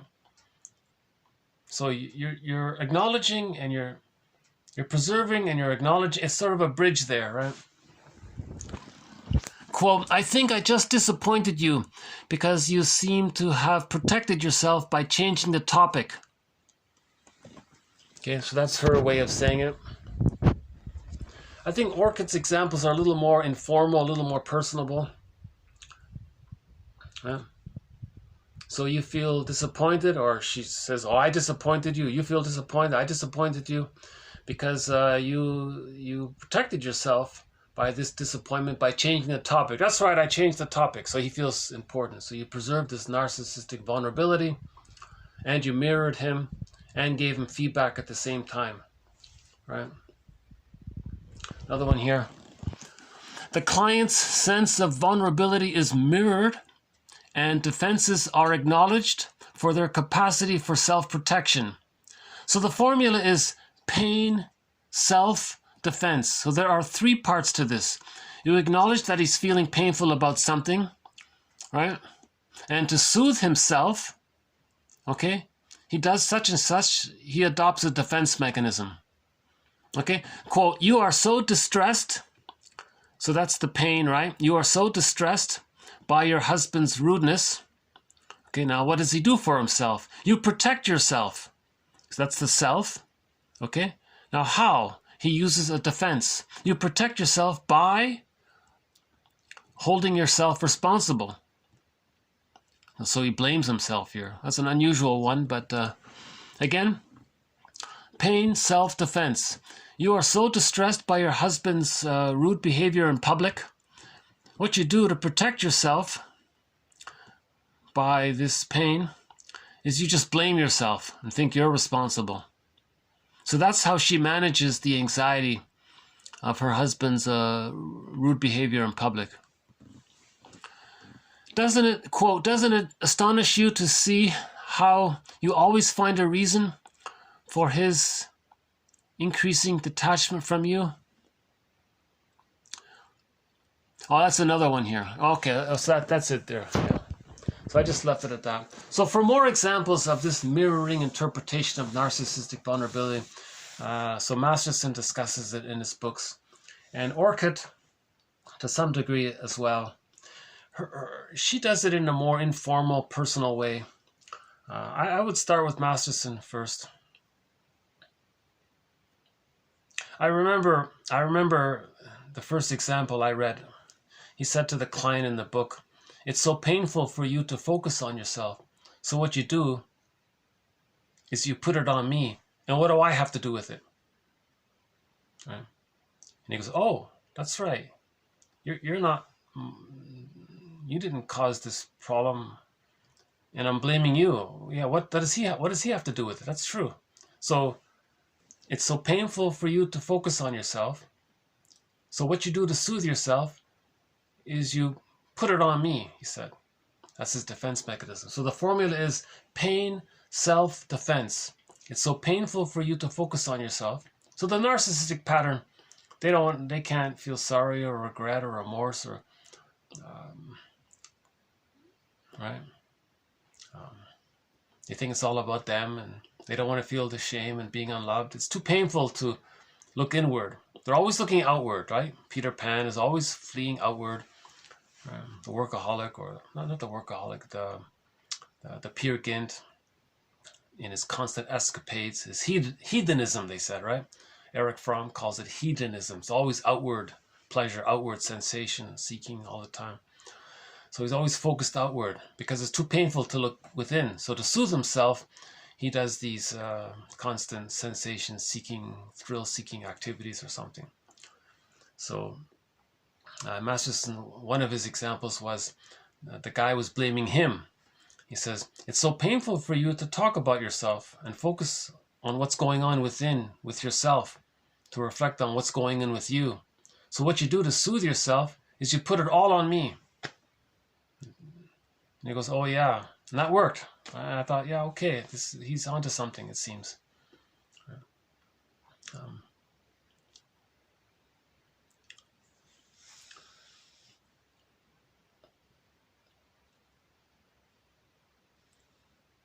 If you know a person with a superiority complex, and it's all about them, and they're blaming you or something, you can try it. You can say that, it's so painful for you to self-reflect about what's going on within. So what you do to soothe yourself is to criticize me, to make yourself feel better. You're criticizing me or something. because it's something like that. This is the benefit. This is why I wish. See, I'm not a therapist. I have no experience. I can't learn from trial and error. See, I imagine therapists day in and day out, they're getting feedback and experience with this, so they're learning about it as they go. I'm only the compiler of the quotes, so I can't really draw on any source of experience of this. So I'm kind of just introducing the idea. Yeah. Okay, another one here. Let's move on to the TQ 1935 here. Okay, this is also from Orcutt, but it's sort of on a different topic here. Okay, she's having a dialogue with a clinger. Yeah, this woman was afraid to be alone. She had the codependent pattern. And she said to the woman, "Doesn't it astonish you to see how you always find a reason for his increasing detachment of you?" Right? So she's protecting him, right? And the woman says, "I can't believe he's seeing someone else." And she says, "Well, the facts lead you in one direction, but your wishes don't want to go there." And then she admits it. "Well, how can he be seeing someone else when he knows how much I need him?" And she says gently, "But his words go one way and his actions go another. I just can't face the loneliness," she says. Okay, finally, the boyfriend confessed that he was having an affair with another woman. Yeah, so this was an example about the codependent pattern. So I thought I would include this one. We have a thread on the stinger and the clinger. So the stinger, that's the guy with arrested development prior to 18 months. Up until 18 months, that's the grandiose part self, right? If he's still taking refuge in the grandiose part self, it's because he lost the true self. He lost his true self was stung. He lost his true self. It's repressed. Okay. The baby's interpretation is that the mother was the stinger towards him, rejecting towards him. Now he identifies with the aggressor, and now he's going to do to others what his mother did to him. So he's the stinger, and he's stuck like that. Now the codependent pattern, so the stinger adopts the philosophy that they're okay and others are not okay. Now when they say that others are not okay, they mean themselves, but it's projected onto others. Now enter the codependent. The codependent enters the picture, and they are the other now. Now the stinger says that they're okay and the codependent's not okay. Now the codependent is still holding on to the original, "I'm not okay, you're okay." So they're using sweet lemons. So the stinger puts the codependent partner down. They say, "Oh, he didn't really mean it that way. Oh, he doesn't mean it. He's actually pretty good." So she lies to herself. So she's the clinger. Right? Now the stinger is delighted to have somebody always there available for him to sting, right? Because he's stuck in his anger towards his mother in the mind, and she's absorbing it and she's taking it, and she denies it and says, "Oh, he's okay. He doesn't mean that harmful thing," but he does. He hates his partner, right? Because he's mimicking his mother, hating him. His unloved self is projected onto her. He is her. The stinger is the mother. He's doing to her what his mother did to him. So the end result is he hates his partner because the mother hated him and he's her now. So he's stuck like that. So the codependent she's the clinger. She's clinging. He's rejecting. Oh, that hurts, but not so. And she's always making excuses, right? So that's what she says here. "Doesn't it astonish you? Doesn't it surprise you to see how you always find a reason for his rejecting behavior of you?" And she says, "Well, I can't believe it." Well, wait a minute. Look at the facts. Right? The facts are telling you he's hurting you, but your wishes your needs for love don't go there. And she says, well, I can't believe it. It's impossible. He's not going to hurt me. Wait a minute. He says something that you want to hear, but his actions are hurting you. Can't you notice the difference here? She says, well, I can't notice it because to notice it means I got to be alone.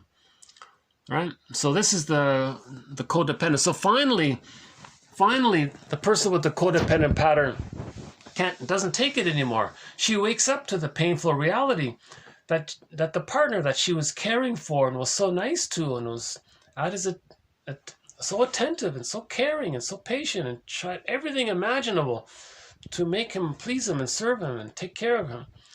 All the time he hates her and he has contempt for her even. Because the mother had contempt for him as a baby. So he identifies with her, so he has contempt for her. It's as if the stinger says to the mother in the mind, look, mother in the mind, I have contempt for this nice person.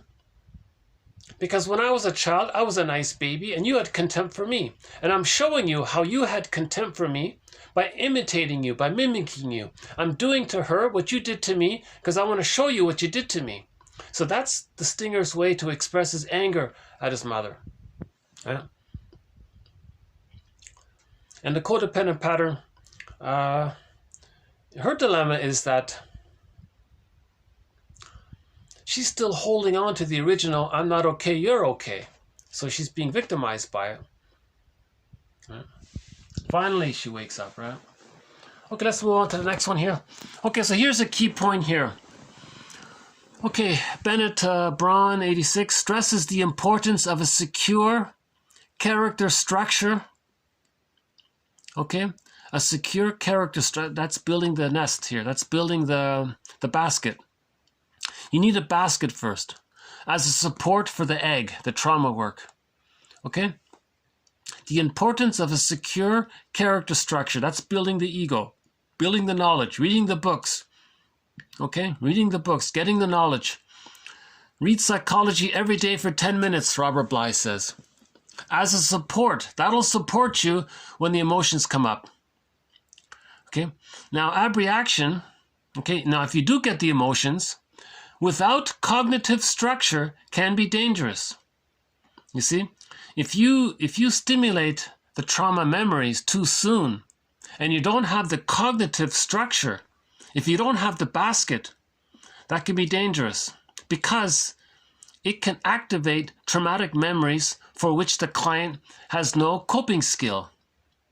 This in turn can lead to an escalation of acting out behavior, right? So if the person is reliving the trauma, he may do something foolish to get away from the pain. So he may act out even more, right? So that would be, right? Here's the idea about that. Okay, a disorder of the self and the effects of developmental trauma create a comorbid condition that probably has essentially different causes. Although these causes have a mutual influence on each other, treatment, generally speaking, must give priority to the containing capacity of the character work. Okay, so there it is, priority. You give priority to the containing capacity of the character work. Containing, so there's the basket, containing, okay, the metaphor is the basket. Okay, containing capacity of the character work, the cognitive structure. You need the cognitive structure, the character work, the cognitive structure, same thing, right? While maintaining the flexibility to shift to trauma work.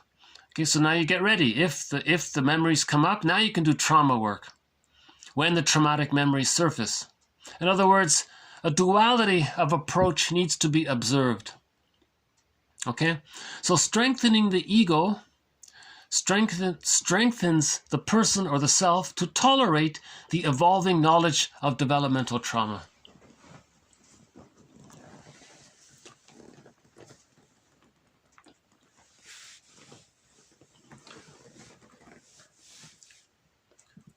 Okay, so a baby may have some kind of concrete trauma, like situational trauma, prenatal distress syndrome, birth trauma, perinatal trauma, right? Trauma within the first 3 years, like a shock trauma. The baby may have had some kind of shock trauma. That's disassociated. It's not, it doesn't form part of his narrative. It's floating in his mind somewhere like a cloud. It's not formulated.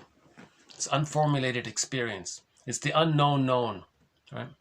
So the child has this unknown known, this disassociated, unprocessed, unformulated, unsymbolized memory. That's not part of his narrative, but it's there in his mind somewhere, floating on the side, so to speak.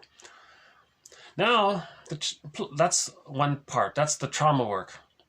Now the person has a developmental issue where the psychic structure is they're still using splitting, they're still using projective identification, they project too much, they use reaction formation, right? They may identify with the aggressor, do to others what was done to them, to communicate what was done to them, the negative magic gesture, right? So that's part object relating. They don't have, so the cognitive structure is they don't have whole object relations. They don't have I'm okay, you're okay. So first you work towards building the I'm okay, you're okay. In the process of working towards building I'm okay, you're okay, that's building the basket, then some of those shock trauma memories may come up because you're building the basket. Now the egg can come in. Okay, that's what she means. Okay, 2 more here. Okay, this one's from Masterson. The developing alliance between the therapist's healthy ego and the client's reality ego brings into existence, through introjection, a new object relations unit.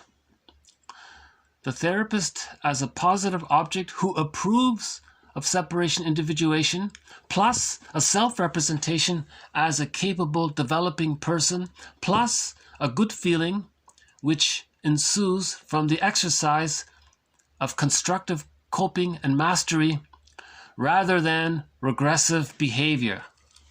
Okay? Rather than regressive behavior. So Masterson talks about relational units.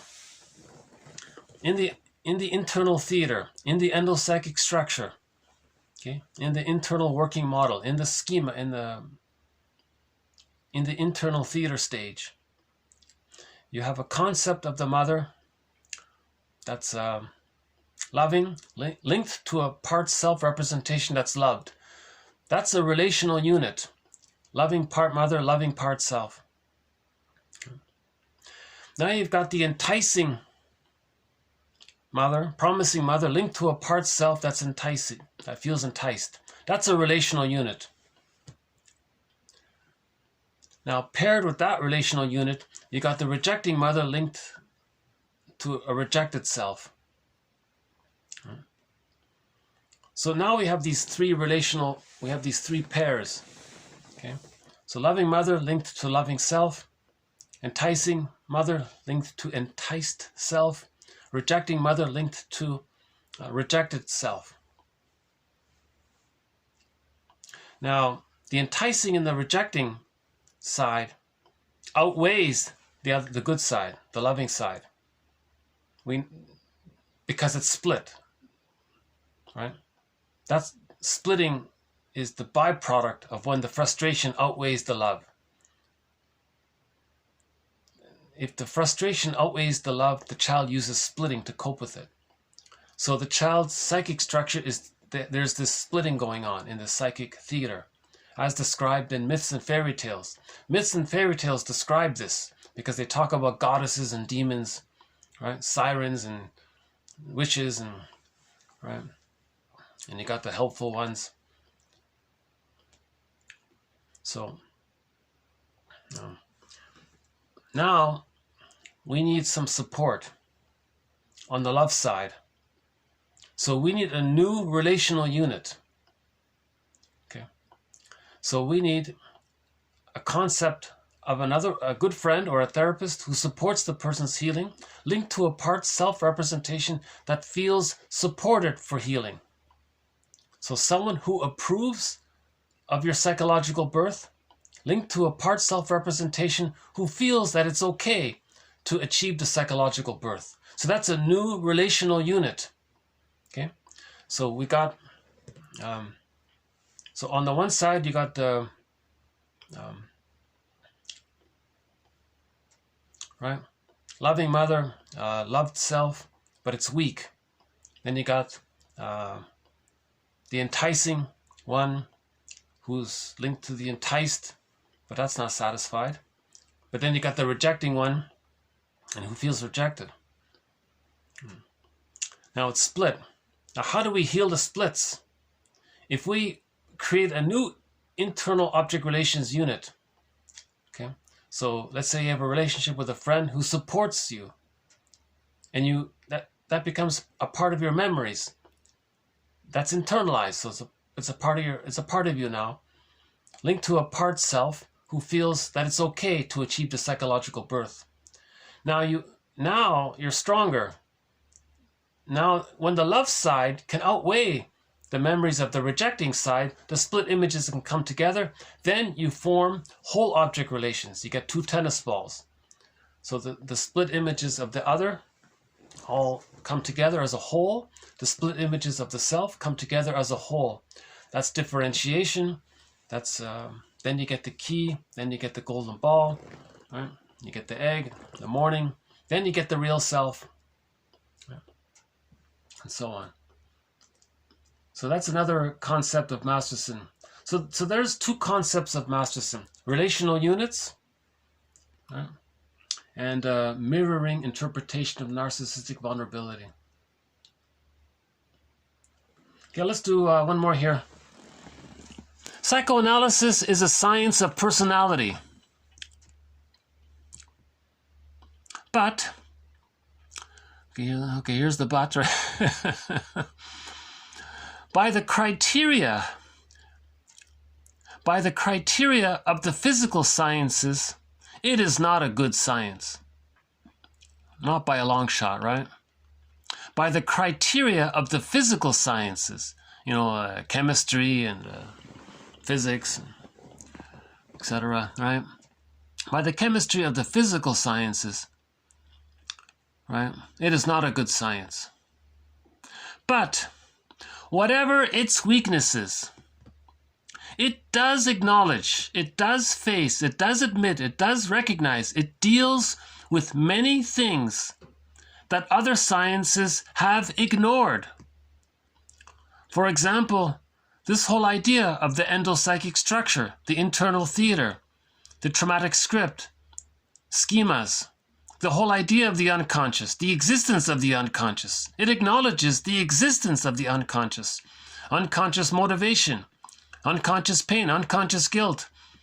It acknowledges the existence of the unconscious. It acknowledges the existence of a whole host of fantastic mechanisms of self-deceit called defense mechanisms, maneuvers of the mind, like projection, projective identification, reaction formation, the moral defense, identification with the aggressor, disassociation, rationalization, undoing, and a host of others.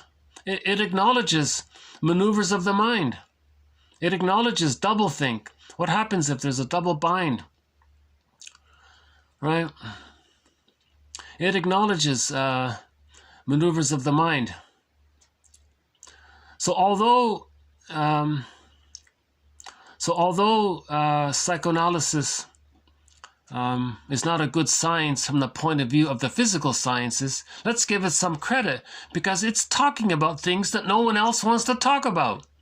No one else is talking about the unconscious, the traumatic script, unconscious guilt, right? Magical thinking, taking refuge in the grandiose part self, infantile megalomania, the psychological birth. No one's talking about projection, projective identification, and so on. No one's talking about these defense mechanisms. Now, these aspects of human behavior can no longer be avoided, right? They must be incorporated into the general study of scientific knowledge. Okay, now the journey to do this is an encouraging sign of progress. Okay, so we're healing, right? So we're advancing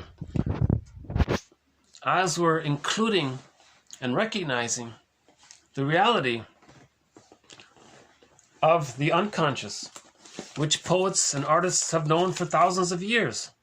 For example, this by Lichtenstein, this one here, right? And Picasso has sort of a similar one, doesn't he? On the left side, you got the unconscious. It has a mind of its own, right? It's the stranger within. It's the one who walks with us, who's not like us, but who is us. There's someone living my life. I know nothing about him. The alter ego, the shadow self, the second self, the secret self, the shadow soul. Darrow calls it the skeleton. Okay, Bergler calls it the puppet master.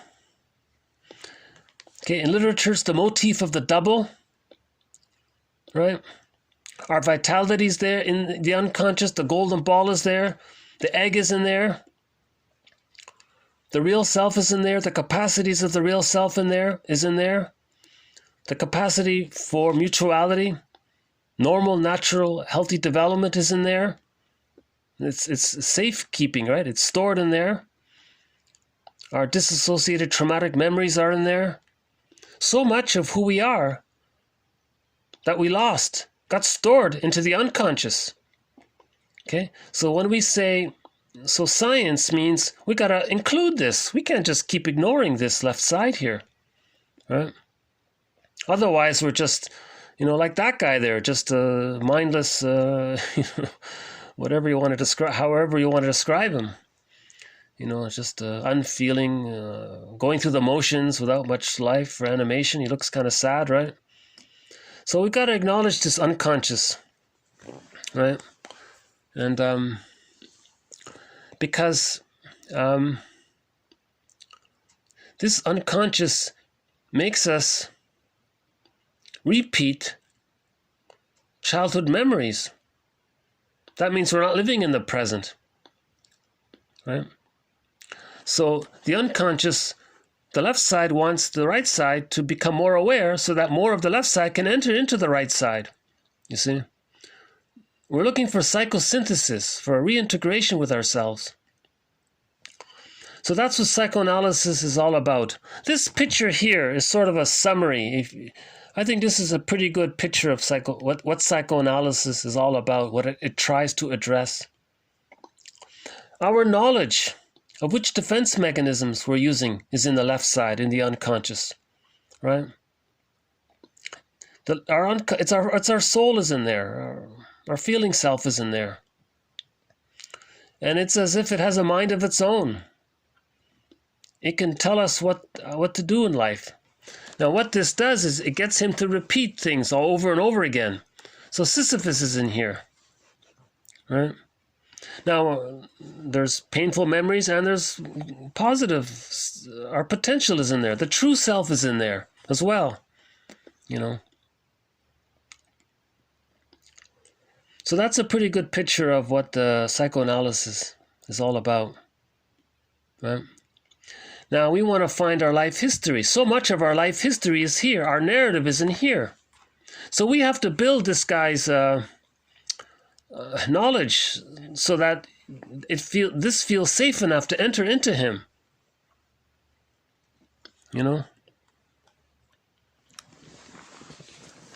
Chinen calls this work the second journey of midlife. Once upon a midlife here. Right? And I've mentioned this several times in previous videos. In 1955, a comic came out called Psychoanalysis. There were 4 issues of it. Okay. This is the complete run of Psychoanalysis. These 4 issues. 2 years ago, they found these issues and reprinted them into this book. Okay, so all in all, there are 12 therapy sessions throughout. So approximately 3 therapy sessions per issue. So there were 4 sessions with Freddie, 3 with Ellen, and 5 with Mark. That's Ellen there on the couch. Okay, you learn about unconscious skills, repetition, compulsion, transference, dream interpretation. This is the best introduction to psychoanalysis there is, this one here.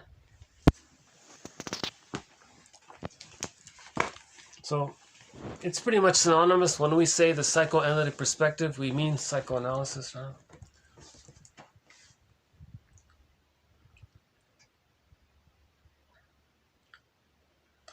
I'm just thinking about which song to play here.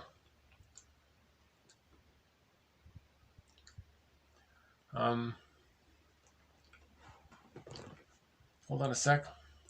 Let's look for a good song here. Or maybe we'll just play the theme song. Oh yeah, okay. The song, It Must Be Something Psychological. I just noticed that the singer, Katie Lee, had the song remastered. So I've played the original of the song, It Must Be Something Psychological. So here's the remaster of it. It's a little, the vocal is a little more clear. It sounds pretty much the same, but it is a little different. So I'll play this revised, this remastered version of the song, It Must Be Something Psychological. And she's, wondering, why is she attracted to unavailable men? Why is she attracted to rejecting, cold, refusing men? She doesn't understand it. Is it chemistry? Is it a reminder of something? Or it's not the ideal. It's not what she's really wanting. It's not going to save her. So why is she attracted to emotionally unavailable people? So the song sings about this question. The song asks the question, why is she attracted to emotionally unavailable? It's not logical, it's psychological. She wants him because she's unavailable, right? So it's a fun little song. It's only about 2 minutes long. So why don't we play it here?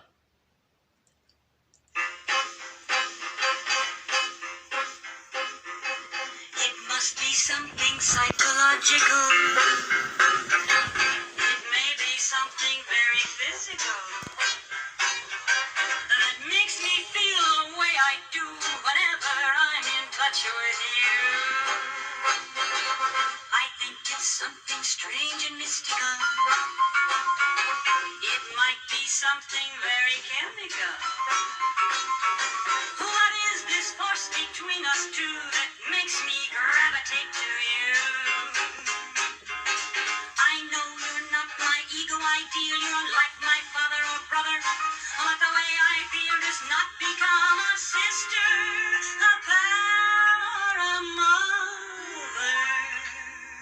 Still, it must be something psychological. It may be something very physical that makes me feel the way I do whenever I'm in touch with you. It's something psychological.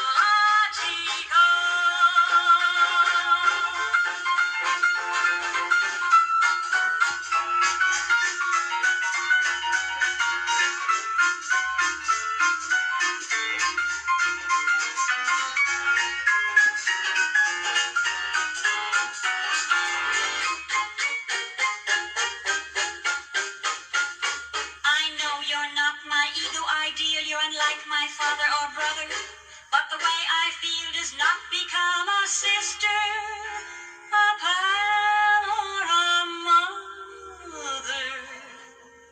My yearning's really quite explainable. I want you 'cause you're unattainable. Unattainable. Just let me get my hands on you, and then I'll want somebody new. With me it's psychological.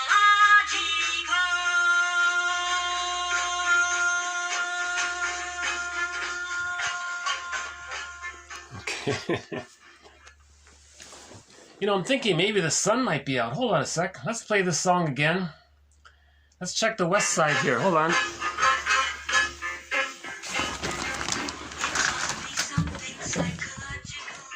Yeah, can you see the sun there? Yeah.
Okay.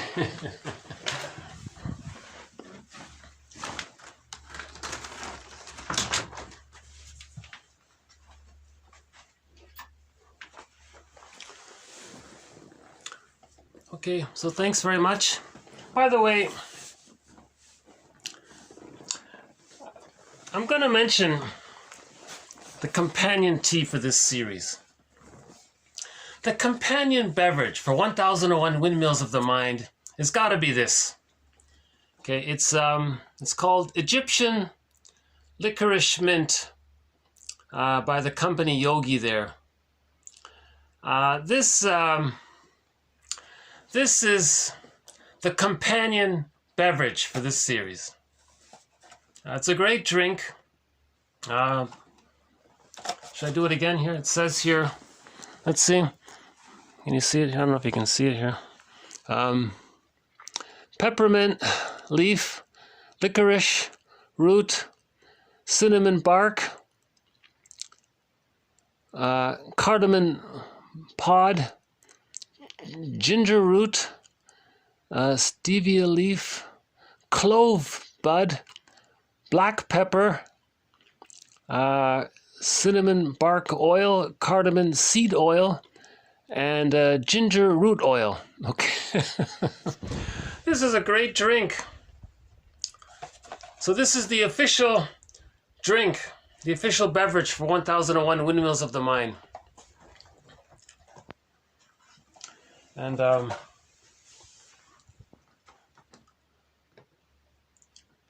theme song, maybe we'll end up with our theme song here.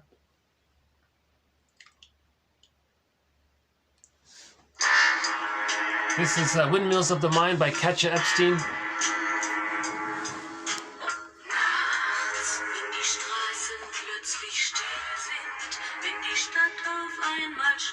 Let's see if we get some more of that sun.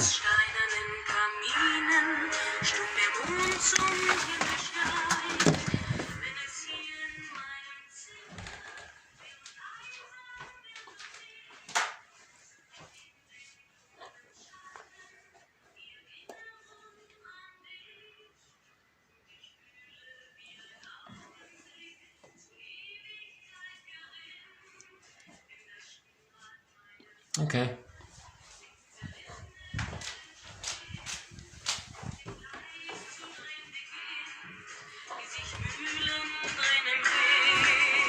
Actually, it's just nice out here, right?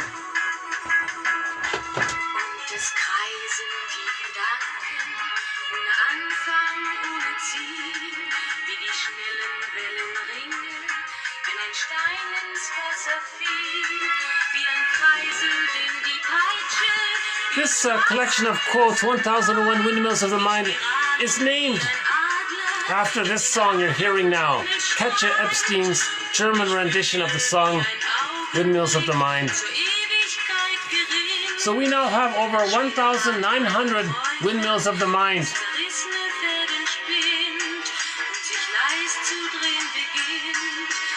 So in this video we added a couple of quotes to projection, and projective identification, rationalization, disassociation, intellectualization, mirroring, interpretation of narcissistic vulnerability, and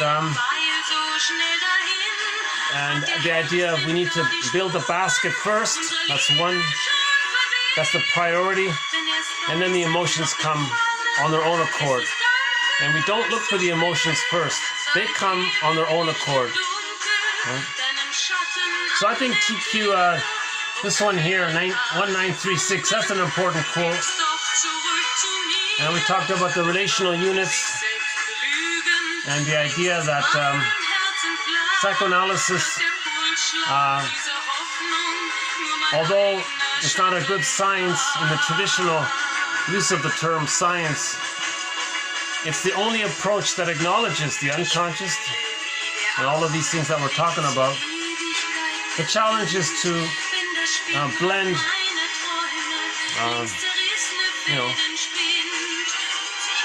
our understanding of our unconscious motivations in a more systemic, in a more regular way that we can understand it.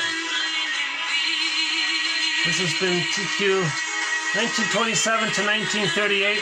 We'll have more quotes. Thanks very much. Anything else? I guess I'll just leave it for today. So thanks again. I'll see you in the next video. Bye for now.